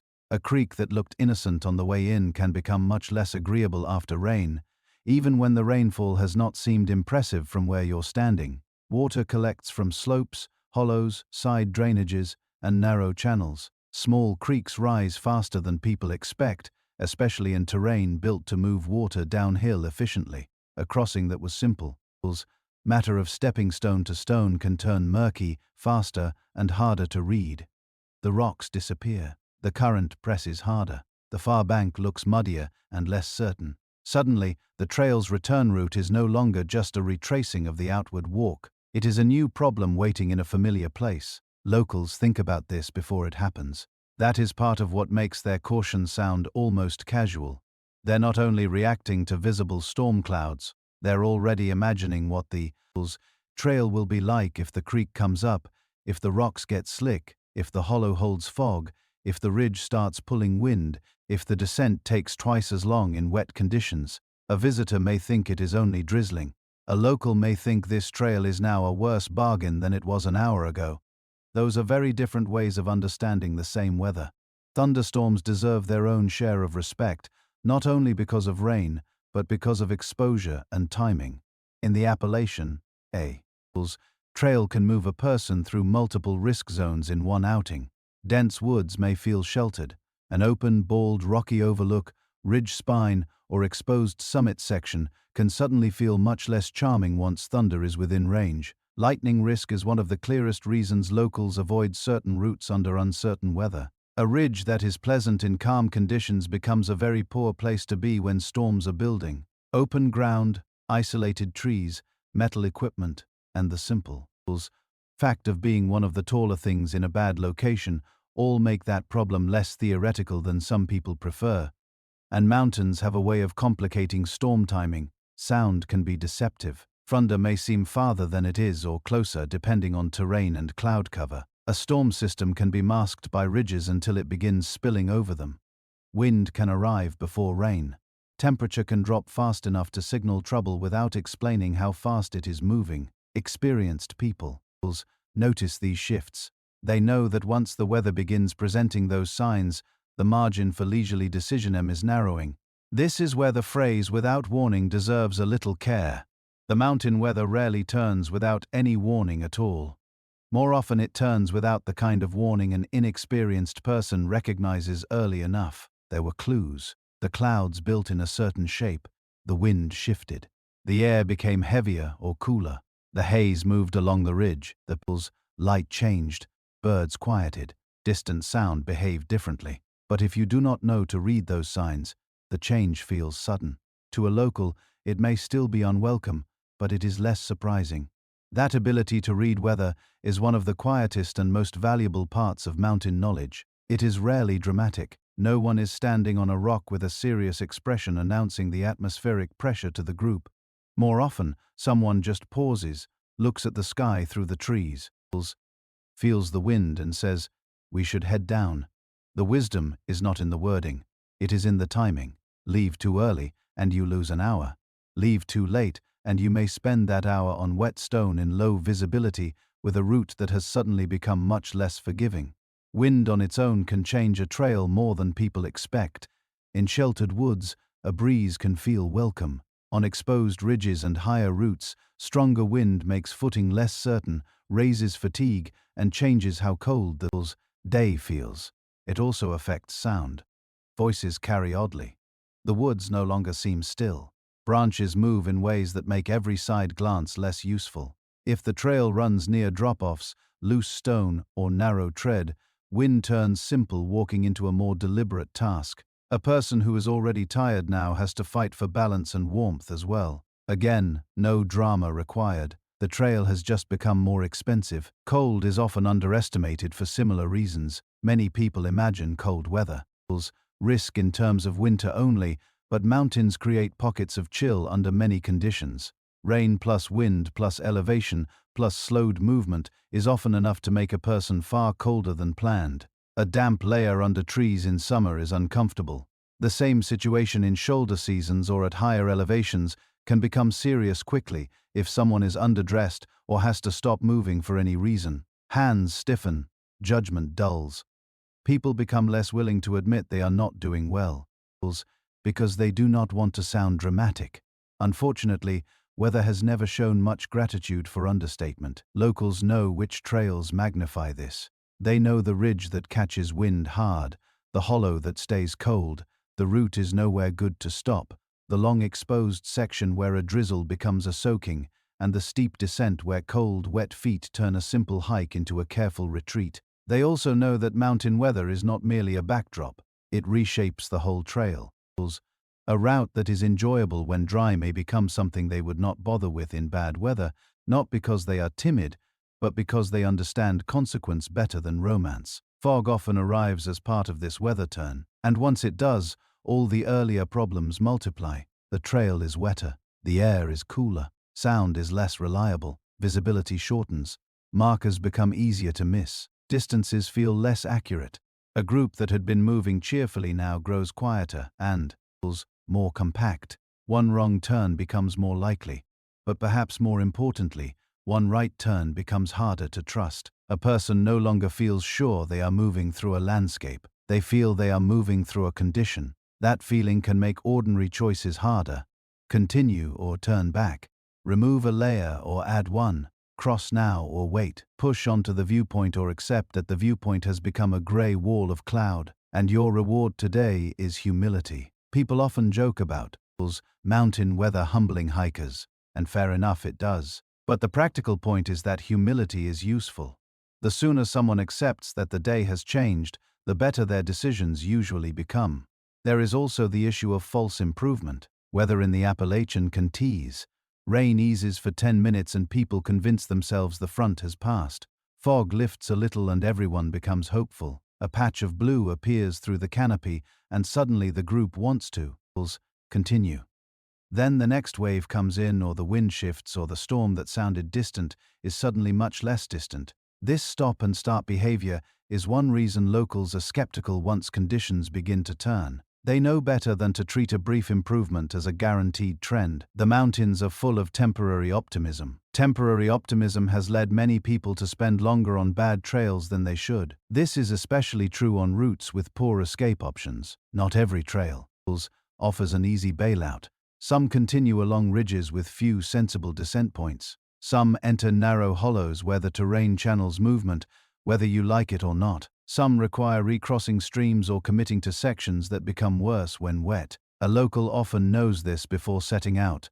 They know which trails have decent retreat lines and which ones become awkward once the weather starts removing choices. That knowledge alone can be enough to avoid a route when the forecast is uncertain, even if the sky still looks mostly friendly at breakfast. Forecasts, by the way, are useful, but not complete. Mountain weather frequently makes local variation out of broad regional guidance. A forecast may tell you chance of rain, general temperature, storm risk, or wind expectation. It does not always tell you what that will feel like in one particular hollow at 3:00 in the afternoon, after the cloud settles, or on one exposed ridge when the breeze stiffens, or on one old trail with poor drainage and 2 awkward creek crossings on the way out. Locals treat the forecast as the beginning of the conversation, not the end of it. They also tend to respect what the mountains have been doing recently. Days of prior rain matter. Wind in the last storm matters. Seasonal transitions matter. Ground saturation matters. A trail can be problematic not because the current weather is terrible, but because the mountain is still carrying the effects of earlier weather. Soil stays soft.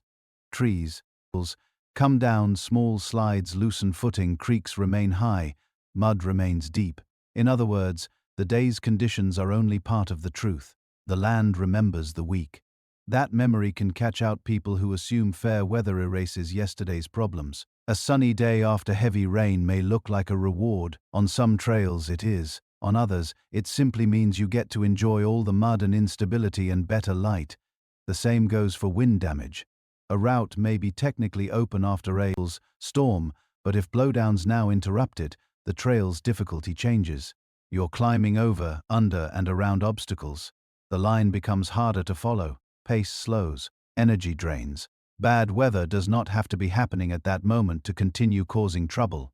This is why locals are often conservative about route choice in the mountains.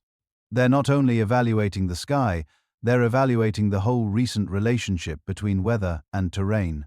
Has it been wet enough to make that hollow a mess? Has the ridge been windy enough to make those dead branches a concern? Has recent cold kept ice on the north side? Has runoff probably altered the crossing? These are not dramatic calculations. They are simply the sort of calculations that keep a person from becoming the subject of a long evening phone call. And once weather does turn badly enough, one more truth becomes obvious. Speed is not always the answer. Inexperienced hikers sometimes respond to bad weather by rushing. That is understandable. Rain is unpleasant. Thunder is motivating. Wind is annoying, but rushing on slick Appalachian ground can turn a weather problem into an injury problem. And an injury problem in turning weather is exactly the sort of combination that locals and rescue workers dread. Careful movement takes time. Time increases exposure. Exposure makes people impatient. Impatience causes mistakes. There is a grim little efficiency to the whole cycle. The best local knowledge often interrupts that cycle before it begins. It says not today. It says choose the easier route. It says be off the ridge early. It says skip the trail with a bad crossing. It says that if the weather is questionable, there is no special prize waiting at the far end of the route that justifies pretending the mountain owes you cooperation. Those choices can sound unexciting to people seeking a good story. In the Appalachians, however, good stories and good decisions do not always travel together. Weather is one of the main reasons. It removes the illusion that the trail exists in a stable state. It reminds everyone that a path is only as friendly as the conditions allow. Dry stone becomes slick stone. Easy crossing becomes per crossing. Pleasant overlook becomes exposure. Readable woods become fog and silence. A trail with a reputation for trouble does not need to become impossible. It only needs to become slightly worse at the exact moment the hiker becomes slightly more tired, slightly more hurried, and slightly less willing to turn back. That is enough. And it is why certain routes are discussed with such caution by the people who know them. Not because every storm becomes a disaster, but because every disaster in those mountains begins as weather, terrain, timing, and judgment meeting in the same place at the wrong moment. The people who understand that best are often the ones called when things go past ordinary trouble, because there are trails in Appalachia that local rescue teams never learn to take lightly, no matter how many times they have seen them before. And when things do go beyond ordinary trouble, when a missed turn becomes a search, when a minor injury becomes a carry-out, or when weather and terrain combine badly enough that someone no longer walks out on their own, the people who step into that situation are usually not casual observers of the mountains. They are the ones who know exactly how quickly a familiar trail can become a problem, exactly how far a person can drift off route without meaning to, and exactly why certain places keep appearing in rescue reports year after year. That is one of the clearer signals that a trail deserves respect. Rescue teams do not have the luxury of romantic thinking. They do not get to treat a route as mysterious in a decorative way. They see what actually happens when someone slips, disappears, misjudges daylight, underestimates weather, or follows the wrong path long enough for a manageable mistake to become a serious situation. Their view of the mountains is practical, patient, and usually stripped of all the nonsense people like to attach to difficult places after the fact. And because of that, when local rescue teams treat a trail seriously, it is worth paying attention. Across the Appalachian region, search and rescue work is often done by a mix of volunteer organizations, county responders, park personnel, sheriff's departments, emergency medical services, specialized rope teams, and people whose knowledge of the land comes from long experience rather than a glossy brochure. These are not people who are easily impressed by a steep hill and a dramatic internet caption. They know the difference between an honest, hard trail and a route that repeatedly creates the same kinds of avoidable trouble. They know which areas are difficult to access, which descents turn treacherous when wet, which stream crossings complicate extraction, which ridges slow radio communication, and which quick little hikes have a remarkable talent for becoming all-day operations. That last category appears more often than visitors expect. A great many mountain rescues begin with plans that sounded modest. A short afternoon hike, a quick out and back, a local trail somebody recommended, a hidden overlook, a waterfall route someone online described as easy, except for one sentence near the end that should have received much more attention. By the time help is called, the story has changed shape. Someone has fallen. Someone is overdue. Someone turned around and never rejoined the group. Someone is stuck below a ledge. They climb down more easily than they can climb back up. Someone followed a side path, lost the main route, and kept walking because they were convinced the trail would reconnect. Someone reached a creek crossing that had become unsafe. Someone underestimated how long it would take to return after the weather turned. Rescue teams learn these patterns because they have to. They also learn that certain trails produce them more often than others. That does not always mean the trail is the hardest in the region, or the longest, or the most remote in a dramatic sense. Sometimes the problematic trail is difficult in a more deceptive way. It attracts people who think it will be easier than it is. It begins gently and becomes rough later. It offers a popular destination but does not advertise the awkward descent, loose footing, exposed edge, or confusing route finding required to get there and back. It may be relatively close to a road and still be extremely difficult to work in once someone is injured. In many cases, what makes a trail serious to rescuers is not just how people get into trouble there, but how difficult it is to get them out. That distinction matters. A hiker who twists an ankle on a smooth, wide path near easy vehicle access is one kind of problem. Unpleasant, yes, but often manageable. The same injury 2 miles down a steep Appalachian trail with wet rock, narrow tread, dead fall, poor radio coverage, and no clean carry route becomes something else entirely. The patient cannot simply be lifted out by optimism. People have to reach them, assess them, stabilize them, decide whether they can assist walk, package them if necessary, and then move them over terrain that may already be difficult for uninjured people moving freely. Add darkness, rain, fog, or cold, and the job grows quickly. This is one reason rescue teams never take certain trails lightly. They know the operational cost. They know which calls expand. One person is hurt, but it takes multiple rescuers to reach them. Gear must be brought in. Additional personnel may need to stage at different access points. Rope systems may be required. A carryout may take hours. Communication becomes uneven. The weather that helped cause the problem continues to complicate the response. The trail itself, which had been merely adventurous to the original hikers, becomes a narrow workplace, where every step has to be made carefully while carrying equipment and responsibility. It is easy from a distance to think of rescue as a final solution that simply arrives when needed. In the mountains, it is more complicated. Help comes through terrain, not around it. If the trail is rough for you, it is rough for the people coming in to assist. If the path vanishes at a stream crossing, it vanishes for them too. If the route involves a scramble, a ledge, a slick descent, or a narrow sides slope, they have to negotiate all of it while doing far more than hiking. They are not just walking, they're carrying gear, making medical decisions, communicating with each other, and often managing a frightened, injured, cold, or exhausted person at the same time. Appalachian terrain is particularly good at making this work slow and physical. The forests are dense. Access roads may be limited or misleading. Hollows can hide the exact location of a subject. Ridges may force long approaches. Water crossings complicate both entry and exit. Rhododendron, laurel, and other dense vegetation can narrow movement into a miserable exercise in patience. A map may show that a person is not terribly far from a road in straight-line terms. Straight-line terms are not especially useful in mountain rescues. What matters is how the land actually allows movement, and mountains are rarely interested in straight lines. Locals know this instinctively. Rescue teams know it professionally.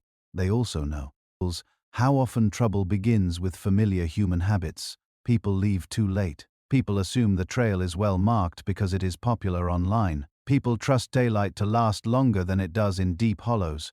People take shortcuts. People wear shoes better suited to plight sidewalks than wet roots and loose rock. People head out with too little water, no light, no map, and the kind of confidence that has never once improved footing on slick stone.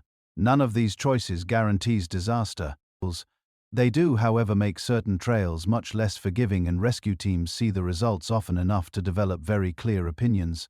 Those opinions are not usually delivered with drama. They come out in the way responders talk about routes. It trail is known for falls. Another is known for people getting cliffed out, which is a polite and very useful phrase, meaning someone has managed to reach a spot they cannot safely continue from or return through. Another is notorious for navigation errors, near a split, a bald, a creek, or a rock field. Another generates calls because people underestimate how steep the return climb will be once they are tired. Another produces injuries in the same exposed section over and over because the viewpoint is attractive and the approach encourages poor choices. Sometimes the most dangerous thing about a trail is not its worst feature, but the sequence of features: easy start, increasing commitment, one difficult section, destination achieved, mood improves, group relaxes. Then the return begins in worse light with more fatigue, perhaps in damp conditions, and suddenly the section everyone handled well on the way in becomes much less tidy on the way out. Rescue teams learn these sequences because subjects often call from the same places, not always the most dramatic spot, but the place where the margin finally ran out. There is also a pattern involving social media and hidden gems, which rescuers have every reason to dislike. A place gets promoted as secret, stunning, wild, or not too hard if you take the right trail. The description is vague enough to sound charming and incomplete enough to be dangerous. More people show up. Some are prepared, many are not. They assume previous visitors would not have recommended the route if it were genuinely difficult. They assume that because photos exist, the path must be straightforward. They assume that being able to see the destination means being able to reach it safely. The mountains do not share these assumptions, and rescue teams end up dealing with the difference. This is not only about inexperience. Experienced hikers get into trouble too, especially in places where conditions deteriorate quickly. A loose step on a steep descent does not care about your resume. A wet ledge remains a wet ledge. A lightning-producing storm is not impressed by the number of peaks you've already climbed. The difference is often that experienced people call the day earlier, carry more useful gear, and recognize the moment when persistence stops being admirable.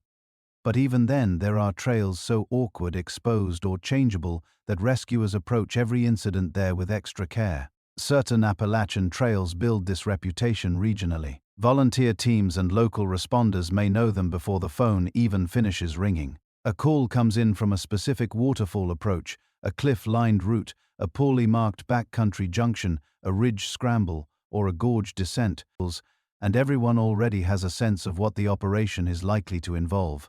Not because they are pessimists, but because the place has established a pattern. The access is bad.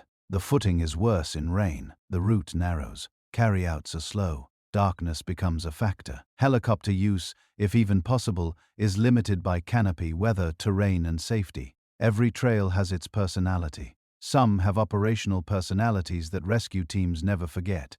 One of the most sobering parts of mountain rescue is how ordinary many calls sound at the beginning. A separated hiker, an overdue pair, a minor leg injury. Someone cannot find the trail. A family is stranded at a crossing. A person has gone off route toward a view and cannot get back up.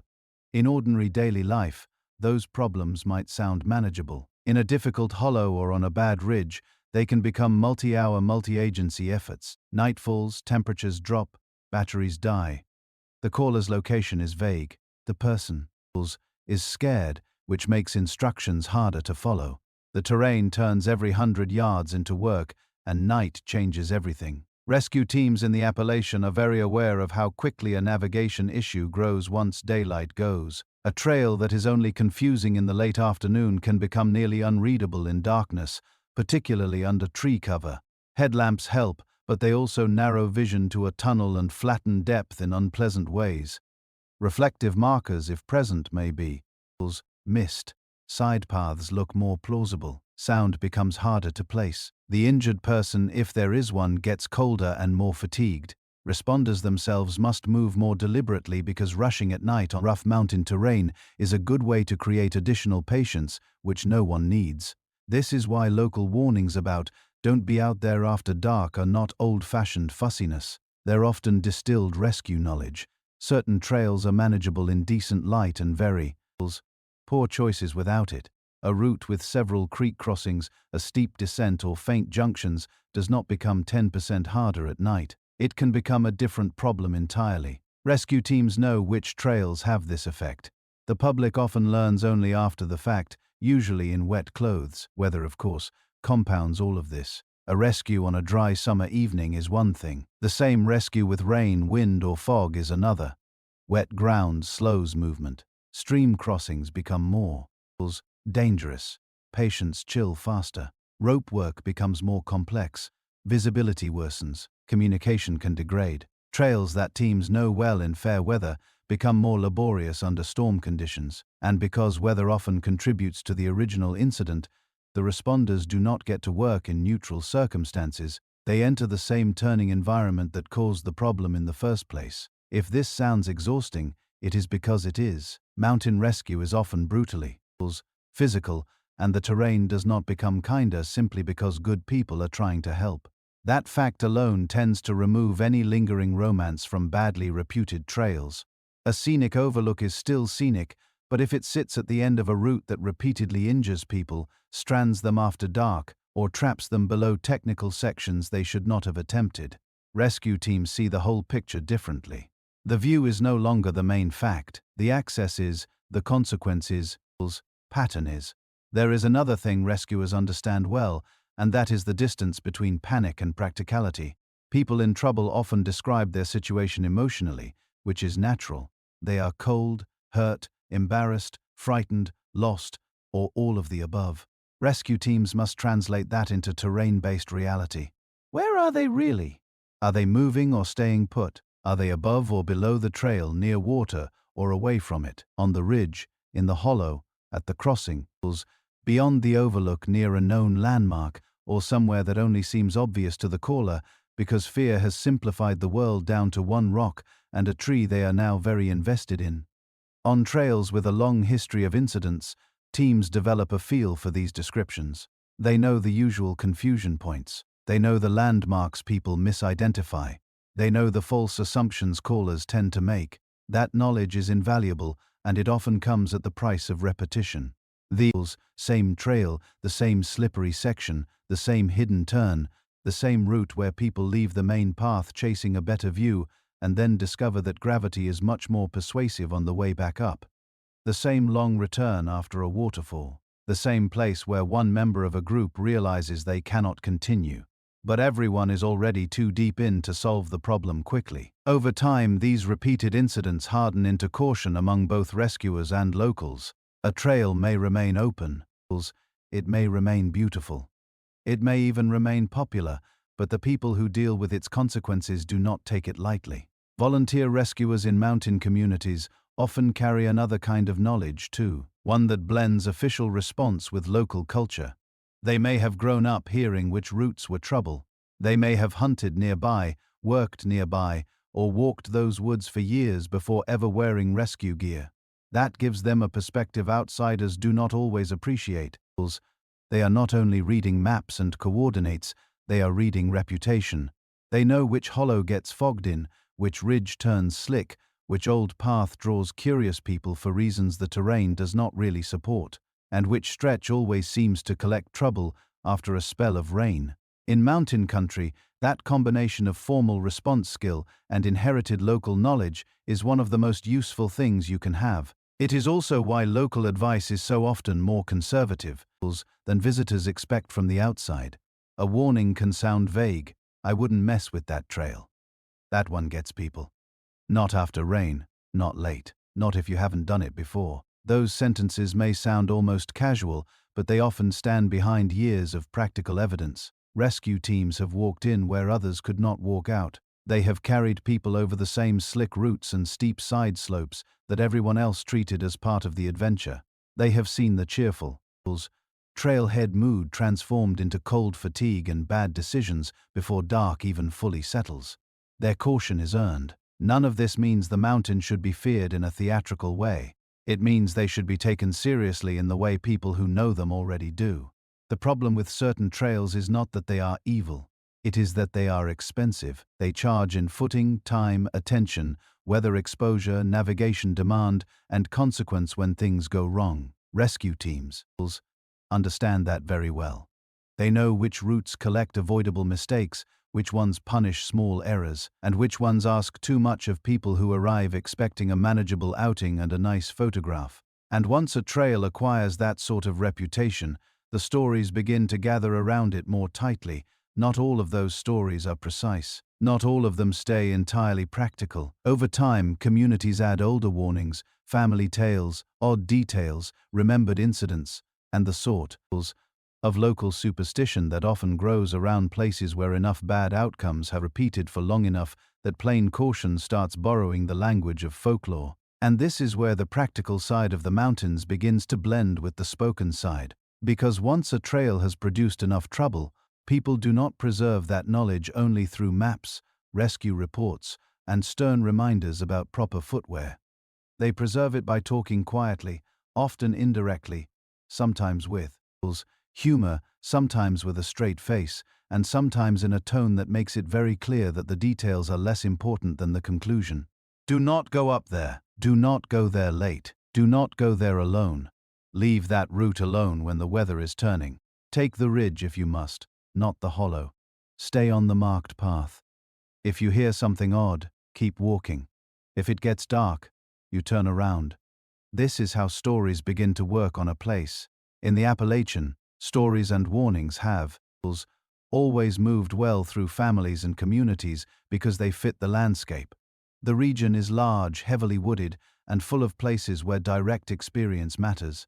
For much of its history, people learned what they needed to know from neighbors, relatives, church members, hunters, loggers, farmers, miners, and whoever else had already made enough mistakes to become worth listening to. That kind of knowledge does not arrive dressed as lecture. It comes as conversation. Someone mentions a trail. Someone else says they would not bother with it. An older relative names a ridge and makes a face. A neighbor says a hollow has always been bad news. Nobody produces an official report. Nobody needs to. The warning has already done its work. What makes Appalachian warning stories so effective is that they are usually not delivered like entertainment. Even when they are entertaining, they tend to be told in a matter-of-fact way. A person is not trying to impress you with their ghost story. Performance. They are telling you the kind of thing people in that area have said for years. A certain road feels wrong after dark. A path that cuts off the main trail never seems worth taking. A particular gap on the ridge has had too many bad incidents. An old home site deep in the woods is not a place to linger. There may be a little smile while they say it, or a shrug, or the sort of dry humor mountain communities often use when discussing things that are not actually funny, but the tone is still practical. The point is not to thrill you. The point is to get you to remember.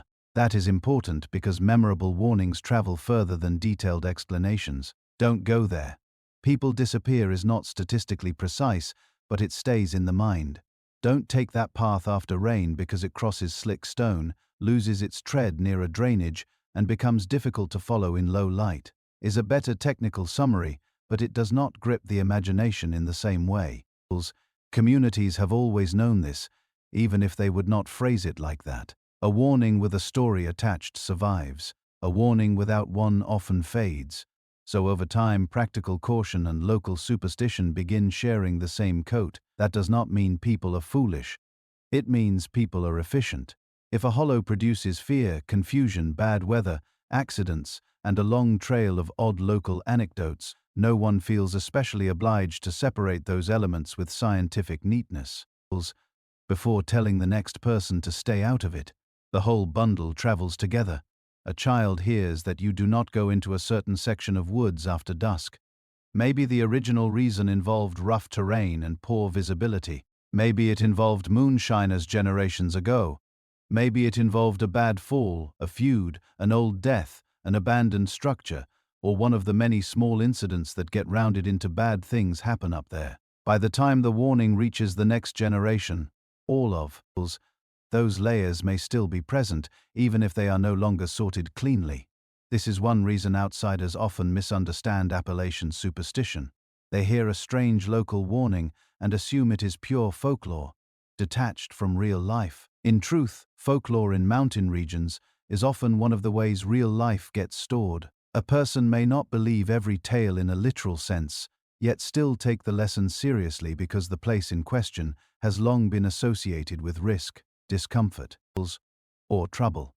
The line between this is haunted and this is where people get hurt can become thinner than people expect, especially when both statements have been repeated in the same family for 50 years. There is also a social reason warnings stay indirect. In many communities, especially smaller ones, people do not always explain everything to strangers. They may not know you well enough. They may not feel like getting into the history. They may think you would not understand the context or Worse, that you would treat it as an invitation to go looking for excitement. So, the warning stays short. Locals don't go there. Leave that trail alone. There's nothing up there worth finding. To an outsider, that can sound evasive. Often, it is protective, and not just of you. It protects the place, the history attached to it, and the people who would rather not see an already difficult area turned into somebody's weekend dare. Some warnings are passed down almost like household rules. Children hear them before they are old enough to test them properly. Do not wander into that hollow. Do not cut through those woods. Do not whistle out there at night. Do not answer if you hear someone calling and you cannot place where it is coming from. Do not leave the path to look for the old cabin. Go around by the road instead. Be back before dark. Stay out of the creek when the rain has been hard upstream. These rules may come with stories, or they may come with no explanation at all beyond a look that says, this is not a subject for negotiation. As people grow older, they may reinterpret those rules. The child who once imagined something supernatural in the trees may later recognize the practical reasons. Whistling at night may have been discouraged because sound travels badly, because people did not want children wandering out to investigate, because there were hunters in the area, because there were strangers in the area, or simply because mountain communities have always understood that darkness in the woods changes things. Yet, even after the practical explanation becomes clear, the old rule often remains in place. It survives because it worked, and some warnings never need much reinterpretation. Old mine land, unstable structures, family cemeteries, forgotten wells, washed-out roads, dangerous overlooks, and rough unofficial trails all gather stories fast because the human mind prefers narrative to hazard labeling.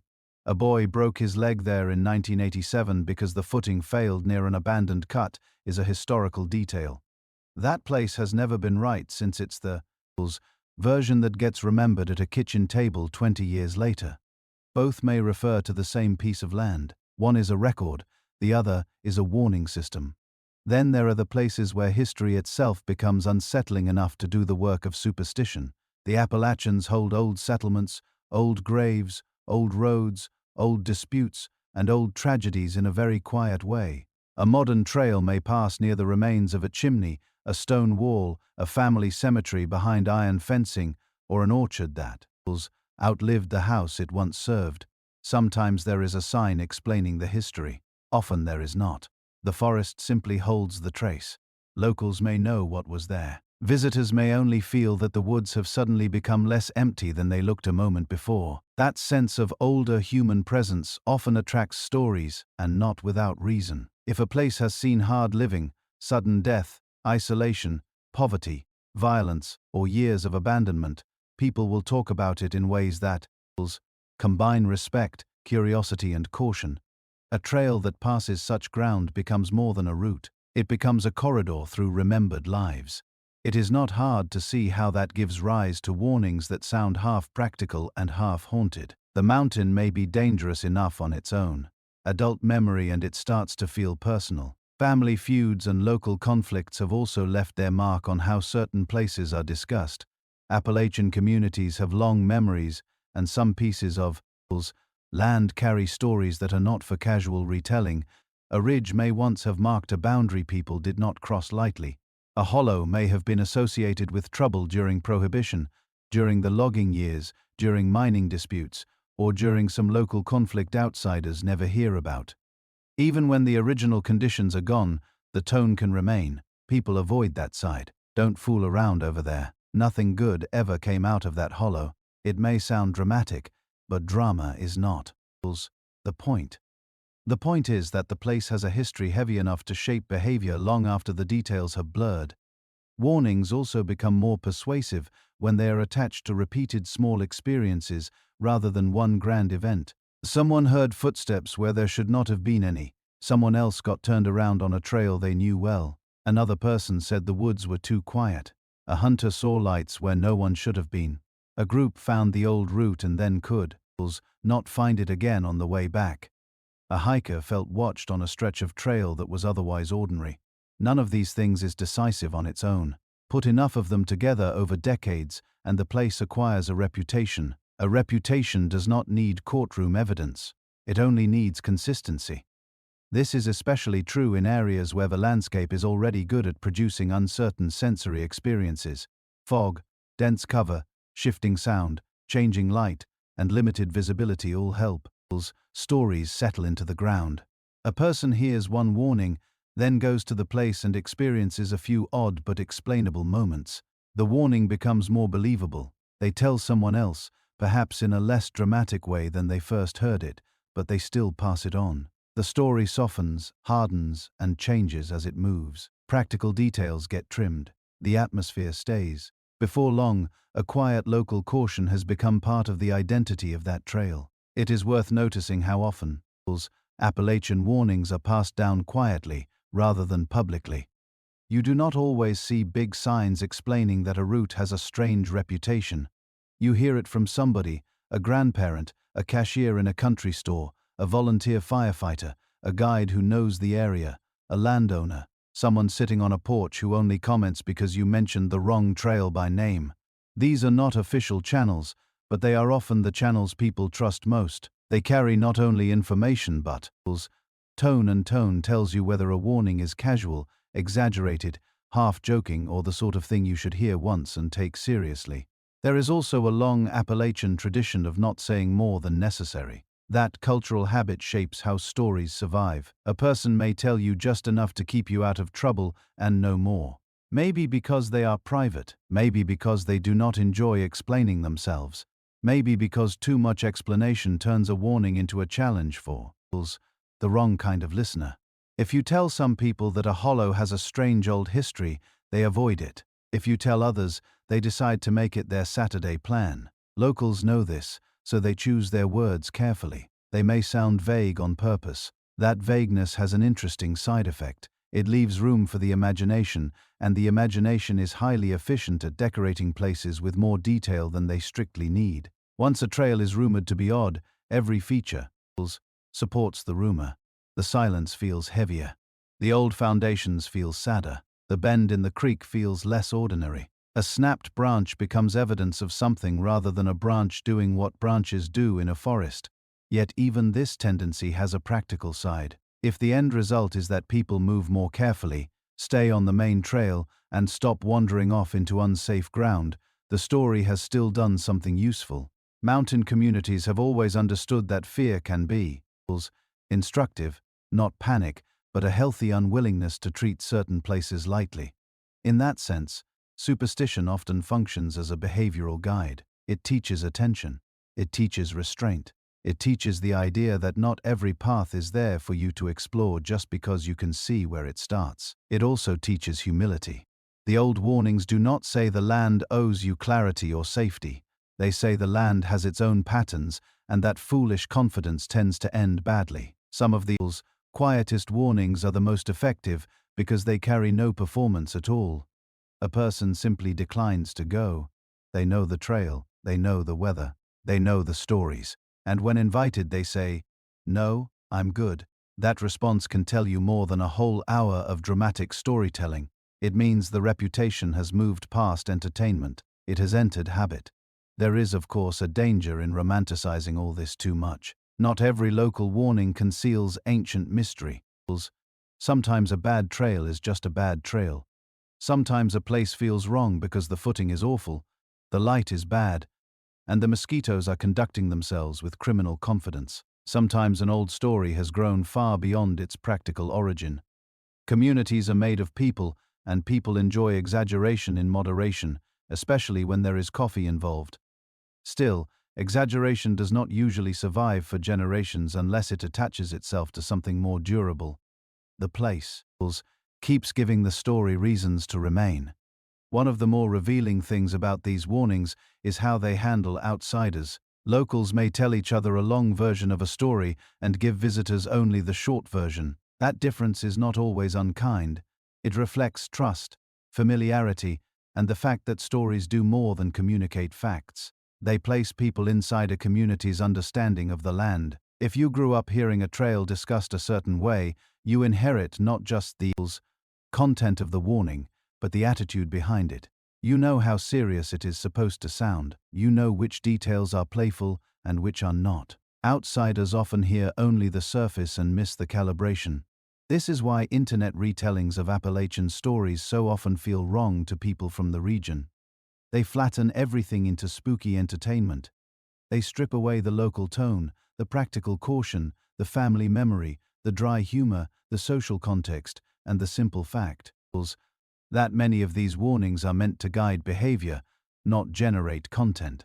The result is a distorted picture where the mountains become a stage set for endless menace, instead of a real place where communities developed efficient ways to keep each other out of trouble. The real warnings are usually less flashy and more useful. They say that some trails are not worth testing. They say the mountain has already shown enough people the same lesson. They say you do not need first-hand proof of every local reputation. They say the stories are there for a reason, even when the reason has become larger, softer, or stranger in the retelling. And perhaps most importantly, they say that fear and curiosity often travel together. Because for every person who hears a warning and decides to avoid a place, there is another who hears the same warning and feels more drawn to it than before. That is part of how these trails keep their hold on people. The story is meant to keep you away, but it also gives the place an outline in the imagination. Now there is a ridge with a reputation, a hollow nobody talks about plainly, a path that locals avoid without making a fuss, a place where rescue teams know the terrain too well, a route where history, weather, bad footing, and old memory all seem to meet. For some people, that combination sounds less like a warning and more like an invitation. That response is deeply human, and it is one of the reasons these stories never quite die. The quiet warnings remain in circulation, doing their practical work, but they also leave behind a second effect. They create interest. They make certain places more vivid than safer, friendlier trails ever become. A well-marked, pleasant path may be the wiser choice. It is rarely the one people whisper about. The trail with the bad feel, the old story, the rescue history, and the local caution becomes the one that stays in the mind. And once a place has done that, once it has become more vivid in memory than in maps, it becomes much easier to understand why people keep going back to the very mountains they have been warned about. Even when the warnings are clear, the stories are old, and the sensible choice has been sitting nearby all along. And that is where the whole matter becomes especially human, because warnings do not only repel people, very often they attract them. The same local sentence meant to keep someone away can have the opposite effect on the wrong listener, or perhaps on the perfectly ordinary listener with just enough imagination and just enough confidence to think the rule might not apply to them. A trail is described as one locals avoid, and suddenly it becomes more interesting than all the other trails put together. A ridge has a bad reputation, and now it feels important. A hollow has stories attached to it, and now it stops being just a low piece of land and becomes a place with a kind of gravity. That pull is not unusual. In fact, it may be one of the most predictable things about people. Human beings are drawn to edges. We like boundaries, but we also like peering over them. Tell us a place is ordinary, and most of us respond appropriately by continuing with our day. Tell us a place is avoided, whispered about, repeatedly warned against, and full of local memory. And now we have a problem. The imagination steps in. The place begins to glow in the mind. It becomes more vivid than the dozens of safer routes nearby. We start to picture the path, those trees, the bend in the trail, the silence, the half-heard stories. We do not know much about the place, but that is exactly what gives it power. It is unfinished in the mind, and unfinished things tend to linger. That is one reason curiosity keeps pulling people back to the same mountains that have already made their local opinion quite clear. Curiosity is not always reckless. Sometimes it is thoughtful, respectful, even cautious. A person hears there is a trail with a strange reputation and wants to understand why. They do not necessarily want danger. They want explanation. They want to see whether the place matches the stories. They want to know if the bad feeling is real, if the weather changes as quickly as people say, if the route is truly as confusing as claimed, if the old warnings were practical all along, or if generations of local caution have wrapped a fairly ordinary trail in something larger than itself. That urge to compare story with reality is very strong. It is part of how people learn. We do not simply inherit a warning and leave it alone forever. Many of us want to test it, or at least witness it. That does not mean the warning has failed. In a strange way, it may mean the warning has succeeded too well. It has made the place memorable enough that ignoring it becomes harder than investigating it. And mountains, of course, are excellent places for this sort of curiosity because they rarely explain themselves all at once. A city street tells you most of what it is in a few seconds. So does a beach, a parking lot, or a supermarket aisle. Though I admit, one can sometimes encounter profound mystery in a supermarket aisle if one is tired enough. A wooded trail in Appalachia does not reveal itself so easily. It unfolds slowly. One turn gives way to another. Light changes, terrain shifts. The place can remain uncertain without becoming unreadable, which is precisely the condition that keeps curiosity alive. If the trail were obviously impossible, people would avoid it. If it were obviously harmless, the stories would lose their force. It sits in the middle where many of the strongest fascinations live. There is also the appeal of forbidden knowledge, and the Appalachians offer that in a particularly strong form. Not because the mountains contain magical secrets waiting in neat little packages, but because local knowledge often feels partial from the outside. Visitors hear fragments. A trail is bad. A hollow is not worth entering. A ridge gets strange in weather. People do not say more than that. They shrug, change the subject, or laugh softly in a way that suggests they know quite a bit more than they are willing to explain. That incompleteness is extremely effective. It creates the impression that there is something behind the warning, something layered, something not fully available to outsiders. Once that impression forms, curiosity does the rest. A person begins imagining what locals know. Perhaps they know the route is genuinely treacherous. Perhaps they know old stories tied to the area. Perhaps they know of accidents, disappearances, illegal activity, family history, or all of those at once. Perhaps they are simply tired of strangers treating a difficult place like a theme park. The outsider rarely knows which explanation is correct. In many cases, several are correct at the same time. That uncertainty is exactly what makes the place difficult to forget. It cannot be filed away neatly. There's another pull at work, too. And it has less to do with mystery and more to do with identity. Many people like to think of themselves as the sort of person who goes where others will not. Not foolishly, they would say, not arrogantly, just independently, self-reliantly, brave enough to see for themselves. This self-image is very persuasive. It makes local warnings sound less like information and more like a challenge to personal character. People avoid that trail because most people are too cautious, but perhaps I am. Not. That is not always spoken aloud, but it is often sitting quietly in the background.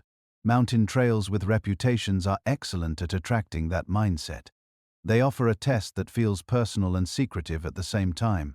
Unlike a crowded famous destination, an avoided trail seems to promise something private. You're not just visiting scenery, you're proving something about yourself that can be intoxicating. It can also be unhelpful because mountains do not share the human interest in self-definition. They are not handing out certificates for persistence. Still, the pull remains. People want to compare themselves to the place. Can they handle it? Will they feel the same wrongness others describe? Will they notice the silence? Will they understand what locals mean after only one walk? Or perhaps if the day goes easily, will they conclude that the warnings were exaggerated all along? Many do exactly that, and for a while they may even be right. Conditions can be kind. The route can hold together. The weather can stay stable. The creek can be low. The trail can feel entirely manageable. A person returns and thinks, I do not know what everyone was talking about. Then another person goes on a different day under slightly worse conditions and understands immediately. This inconsistency is part of what keeps curiosity alive. Problematic Appalachian trails are often not consistently dramatic, they are conditional. On one day they seem ordinary, on another they feel entirely different. That gap between reputations and experience makes people keep testing them. A trail that was awful for one person may be merely tiring for another. A route that frightens someone in fog may feel almost tame in dry autumn light. This difference in experience creates argument, retelling, and debate. Some insist the warnings are overblown, others insist the place is bad news. The truth sits somewhere in the middle, changing with weather, timing, skill, and plain luck. And plain luck has a great deal to do with how people interpret mountains. A person who gets away with a poor decision often mistakes luck for understanding. That is true almost everywhere, but it seems especially common in outdoor settings where the consequences do not arrive every single time. Someone leaves too late, takes the vague side trail, crosses the slick rocks, hurries the descent, and still comes out with nothing worse than damp socks and a strong opinion. It becomes very tempting to think the place was overhyped. What they usually mean is that the place did not collect payment that day. Curiosity, having been rewarded rather than punished, becomes even stronger next time.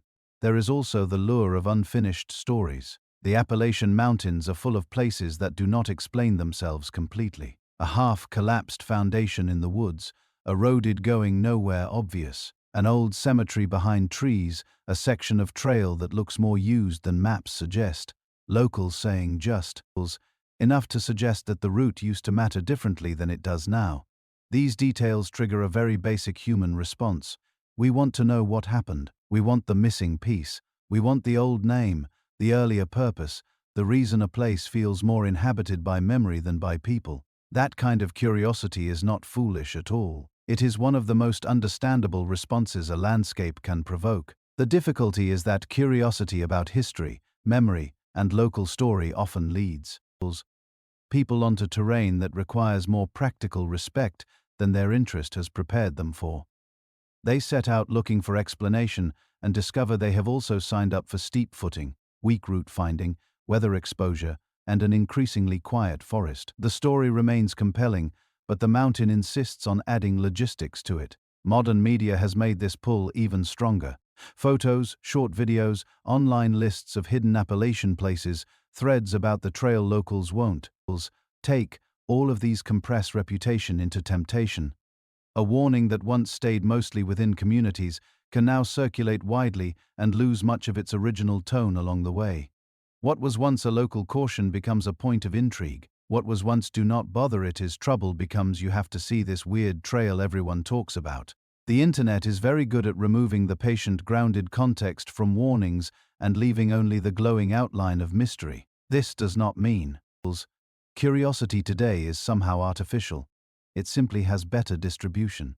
The same human impulse that once sent people down a whispered path because a cousin mentioned it now sends them because a stranger online attached dramatic music to a creek crossing and called it cursed. The packaging changes. The appetite underneath remains the same, and part of that appetite is aesthetic. There is no getting around this. The Appalachian are beautiful in the exact way that supports fascination. They are old, wooded, layered, and visually suggestive without being too obvious. Mist in the hollows, light through hemlocks, blue ridges receding into distance, rhododendron tunnels, moss stone, quiet water, old traces of human use half swallowed by forest. It is all very effective. A place can be difficult, dangerous, or unwise, and still be deeply attractive. Beauty does not cancel risk. If anything, it often makes risk easier to underestimate. The pretty trail seems like it should also be the gentle trail. The mysterious trail seems like it should also be the meaningful trail. That equation is one of the mountain's oldest little tricks. Locals tend to be less vulnerable to it, not because they are immune to beauty, but because they have more context wrapped around it.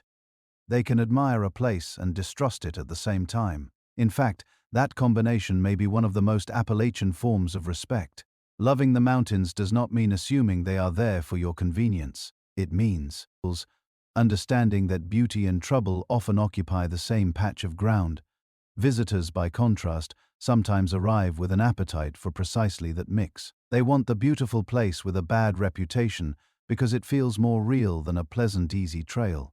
There is a cultural hunger for this now, for places that seem untouched, difficult, half forbidden, or quietly hostile to superficial tourism. The avoided trail seems to offer authenticity. It suggests that the experience has not been fully flattened into signage and parking lots. It suggests that you might encounter a piece of the mountain still governed by older rules. That is very appealing. It is also partly true. Some of these trails do retain a kind of older difficulty, whether because they are poorly maintained rooted in older land use, or simply passing through terrain that resists modernization.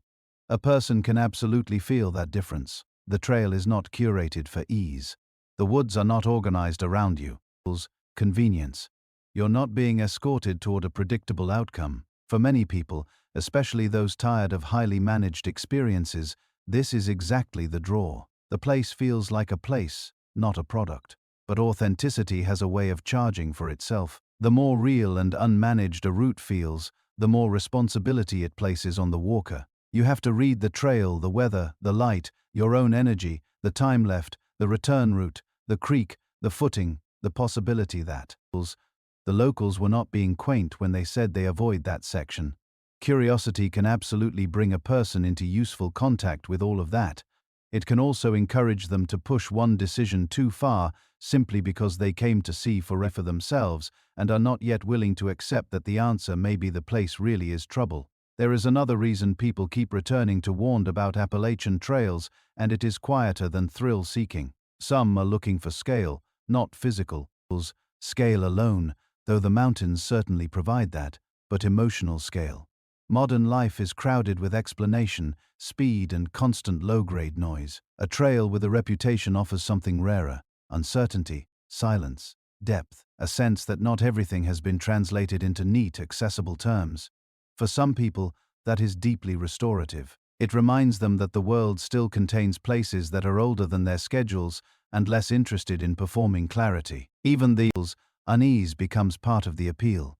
It makes the experience feel larger than entertainment. This helps explain why people who have had mildly unsettling experiences in the mountains often still go back. They do not always go back to the same trail, but they return to the region, to the woods, to the ridges, to the possibility of encountering something that does not flatten itself immediately into comfort. Fear and attraction are not opposites in these settings. They often travel together. A person may say a trail felt wrong and then spend months thinking about it with a peculiar fondness people reserve for places that genuinely got their attention. And the mountains are very good at getting attention. They do it through restraint. They do not explain. They do not conclude. They let the trail remain slightly unresolved in memory. A person returns home with mud on the boots, a few photographs, an uneasy story, and no clear verdict. Was the place dangerous or just demanding? Was the bad feeling justified or mostly weather and imagination? Were the local warnings practical, folkloric, or both? Did the trail deserve its reputation, or did the walker bring half the experience there in the mind? Because none of those questions get settled perfectly. Curiosity survives the trip and often grows stronger afterward. That is why the mountains keep pulling people back. Not because every warning is false, and not because everyone secretly wants disaster, but because the combination of beauty, local caution, partial history, and unresolved experience is almost irresistible to the human mind. We are built to investigate patterns, to complete stories, to test boundaries, and to return to the places that made us feel something we could not immediately sort out. The Appalachian Mountains provide that in abundance. They offer trails that are scenic, difficult, old, strange, practical, and storied all at once. They offer places where a warning can mean several things at the same time. They offer enough explanation to keep curiosity moving and enough uncertainty to keep it alive. Even locals, for all their caution, are not entirely free of this pull. They may avoid certain routes, but they still talk about them. They still remember them. They still carry those places in conversation, in family stories, in rescue knowledge, in weather judgments, in a tone of voice that makes a simple trail name sound heavier than it ought to. And perhaps that is the clearest sign that these mountains have done what old mountains do best. They have made themselves impossible to reduce to one tidy answer. You can explain the footing, the fog, the fading paths, the weather, the rescue history, the old stories, and the local warnings, and still there is something left over. Not magic, not necessarily, and not a mystery in the theatrical sense. More the simple fact that some places do not need to explain themselves fully in order to shape human behavior. They only need to keep being themselves long enough for people to notice the pattern. The Appalachians have had a very long time to perfect that pattern.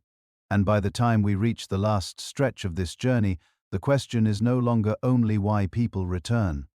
It is also why the mountains never seem particularly concerned with whether we understand them at all. And that may be the most useful place to end, because after all the trails, warnings, weather shifts, local stories, rescue patterns, and uneasy stretches of woods, the clearest truth about the Appalachian Mountains is also the simplest one. They do not need to explain themselves. That sounds obvious at first. Of course, mountains do not explain themselves. They are not in the habit of issuing statements, clarifying rumors, or gathering everyone together at a scenic overlook for a brief and helpful summary. Still, people keep wanting them to. We want the strange trail to resolve into one solid answer. We want the local warning to become either fully practical or fully superstitious. We want the bad feeling in the woods to turn out to be either excellent instinct or simple nerves. We want the avoided path to make sense in a neat, satisfying way. Yet the mountains remain what they are, and what they are is older, more layered, and less interested in neatness than we tend to be. That is not some mystical claim. It is just the reality of living land, long memory and human habit all meeting in one region. A trail in the Appalachians can be dangerous because of weather, because of poor footing, because of fading tread, because of fog, because of steep descents, because of old side paths, because of social history, because of local caution, or because people keep arriving with the wrong expectations. Often, it is several of those at once. A warning can be inherited, practical, emotional, and half-wrapped in folklore all at the same time. A place can feel wrong because the conditions are genuinely deteriorating, because the terrain is difficult to read, because the mind is filling in gaps, or because generations of local experience have attached seriousness to that patch of ground. Again, often it is several of those at once. This is what makes the mountains so difficult to flatten into one tidy category. They're not only scenic, they're not only dangerous, they're not only historical, they're not only mysterious. They are a working mixture of all those things, and they stay that way whether we manage to summarize them elegantly or not. People often struggle with that because modern life encourages clear conclusions. We like a clean answer, safe or unsafe, real or imagined, worth it or not worth it, overblown or justified. But land does not always cooperate with those categories. A trail can be manageable and still unwise. A local story can be embellished and still point to something true. A bad feeling can be partly psychological and still worth obeying. A route can be beautiful enough to attract people and difficult enough to punish them. The Appalachian Mountains do not force us to choose only one of these readings. They simply let all of them stand there together and wait for us to deal with it. Locals usually understand this better than visitors because they have had more time with the contradictions. They know a place can be lovely and troublesome. They know a trail can be fine in one season and foolish in another. They know a ridge can be enjoyable on a clear morning and miserable in changing weather.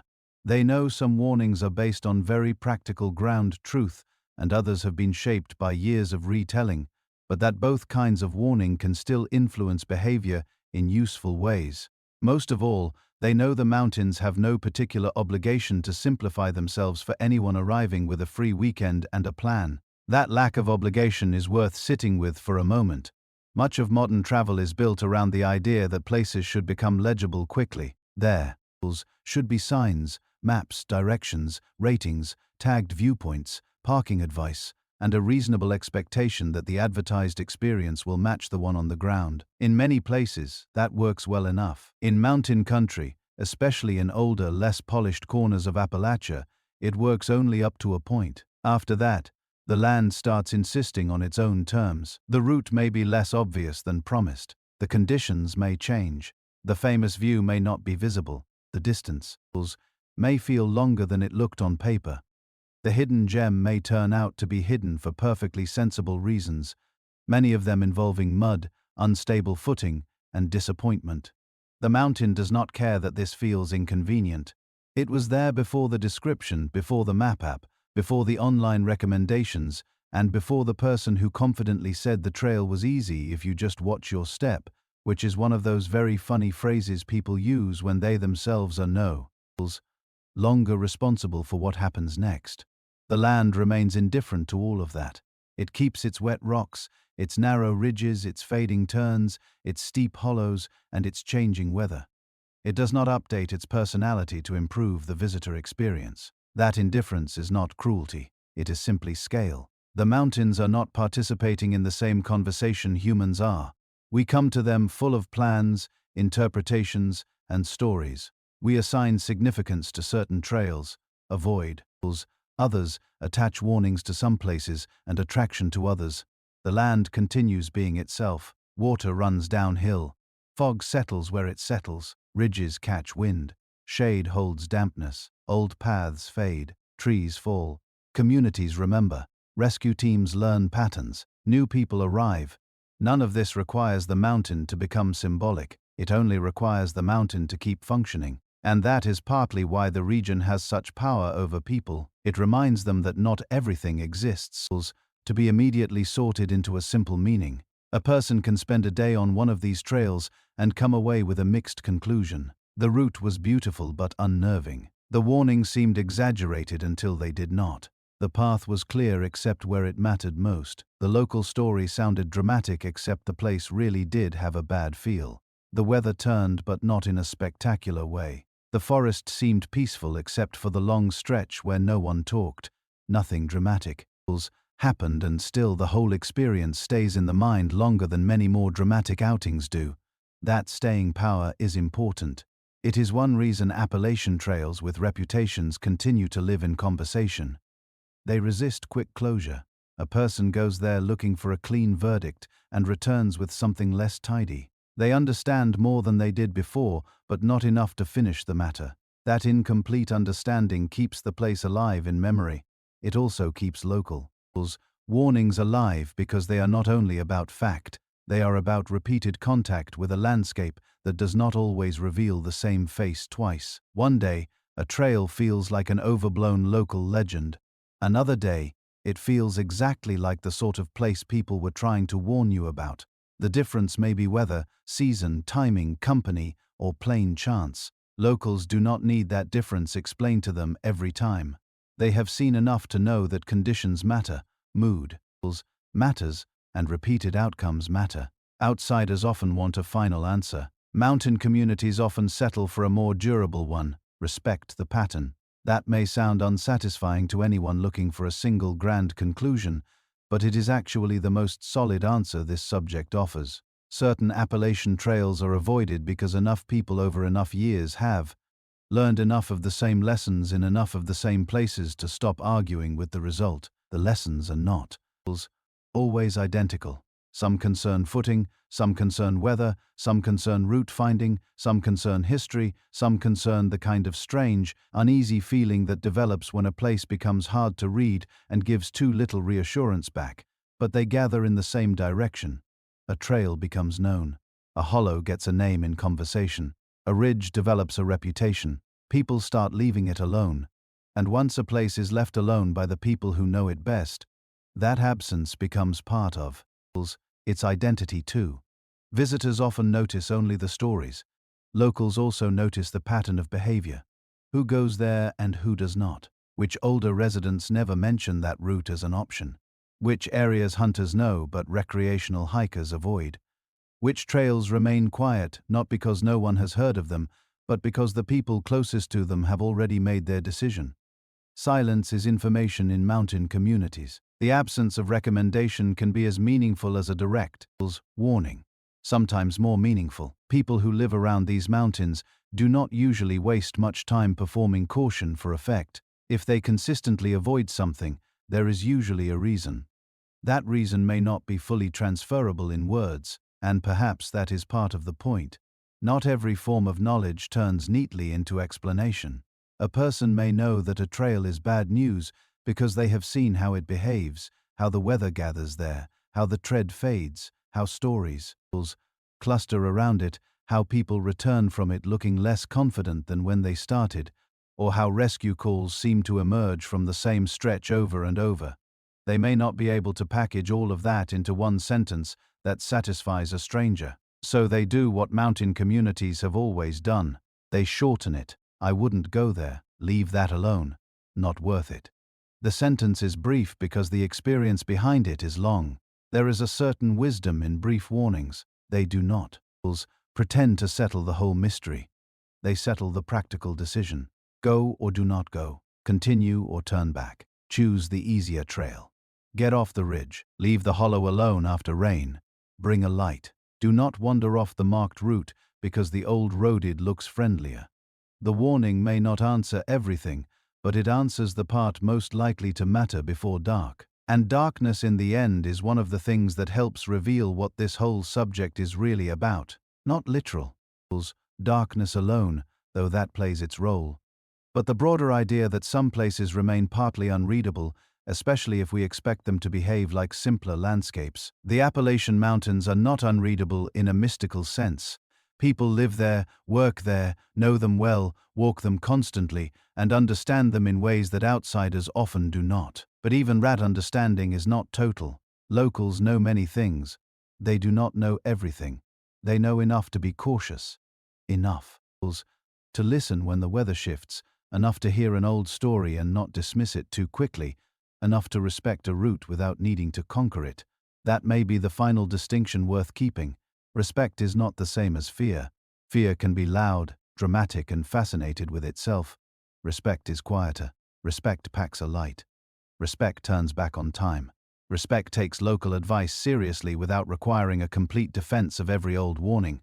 Respect understands that some trails are not tests of character, and some views are not improved by a rescue team carrying someone back from them. Respect hears that a place has a bad reputation and responds not with offended curiosity, but with the useful thought that there are many beautiful places in these mountains and no shortage of ways to enjoy them without choosing the route everyone familiar with it has already stopped recommending. That sounds simple, and it is. Simple does not mean easy, though.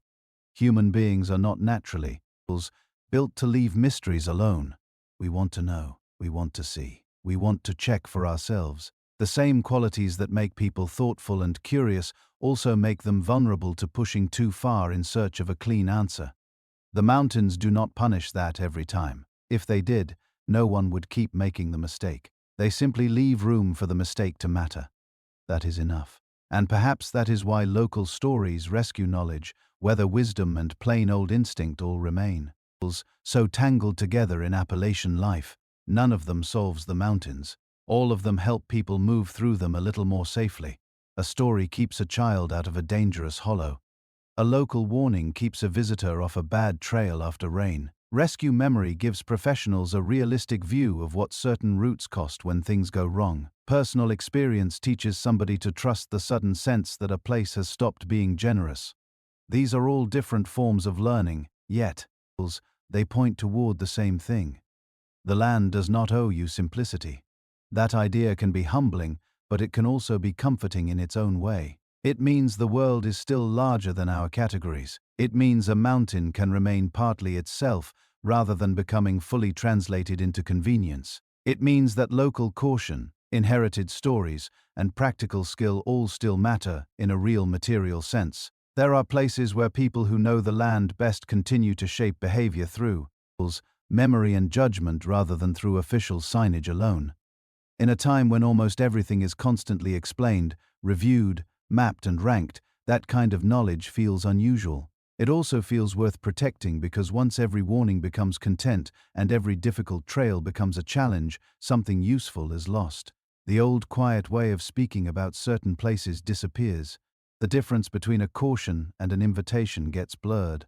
Places that needed restraint start attracting performance. The mountain still behaves as it always did, but the human relationship to it becomes noisier and less wise. That is not only unfortunate, it is dangerous. A hollow with a bad history does not become safer because someone made it fashionable. A ridge that catches weather does not soften because it has been photographed attractively at sunset. The mountains keep their own terms. They keep the steep ground, the bad footing, the fast weather, the fading paths, the long memory, the old traces, the uneasy silence, and the practical indifference that has shaped local respect for generations. They keep, too, the strange ability to remain beautiful while doing all of this. That may be the hardest combination for people to manage well. We're often prepared for danger that looks ugly and obvious. We are less prepared for danger that arrives in mist, green shade, soft light, and a trail that looks almost welcoming until it decides not to be. Even so, the real lesson here is not that the mountains are hostile. Hostility suggests intention. The Appalachians do not need intention to create caution. They only need to continue being old, wooded, changeable, and deeply themselves. The trouble comes when people mistake that for friendliness or for a challenge designed personally for them or for a mystery that must reveal itself if they just push a little farther. Very often it reveals nothing at all beyond the simple fact that the locals were right to be careful. And perhaps that is enough. Not enough for a dramatic ending, maybe. The mountains are not especially interested in providing one of those, but enough for an honest one. Enough to say that certain trails earn their reputation through repetition, that local warnings often carry more truth than outsiders realize, that beauty can sit comfortably beside risk, and that the Appalachian Mountains remain one of those places where practical knowledge, old story, and direct experience still overlap in ways modern people do not always expect. In the end, then the mountains do not need to explain themselves because they have never depended on our understanding to remain what they are. The trails stay steep or slick or confusing. The hollows hold fog. The ridges catch weather. The stories continue in kitchens, on porches, in rescue vehicles, at trailheads, and in the dry, careful tone people use when they know a place well enough to stop arguing with it. The warnings remain brief. The land remains complicated. The sensible path is not always the most tempting one, but it is often the one that gets you home before the light goes, and that in mountain country has always counted for a great deal.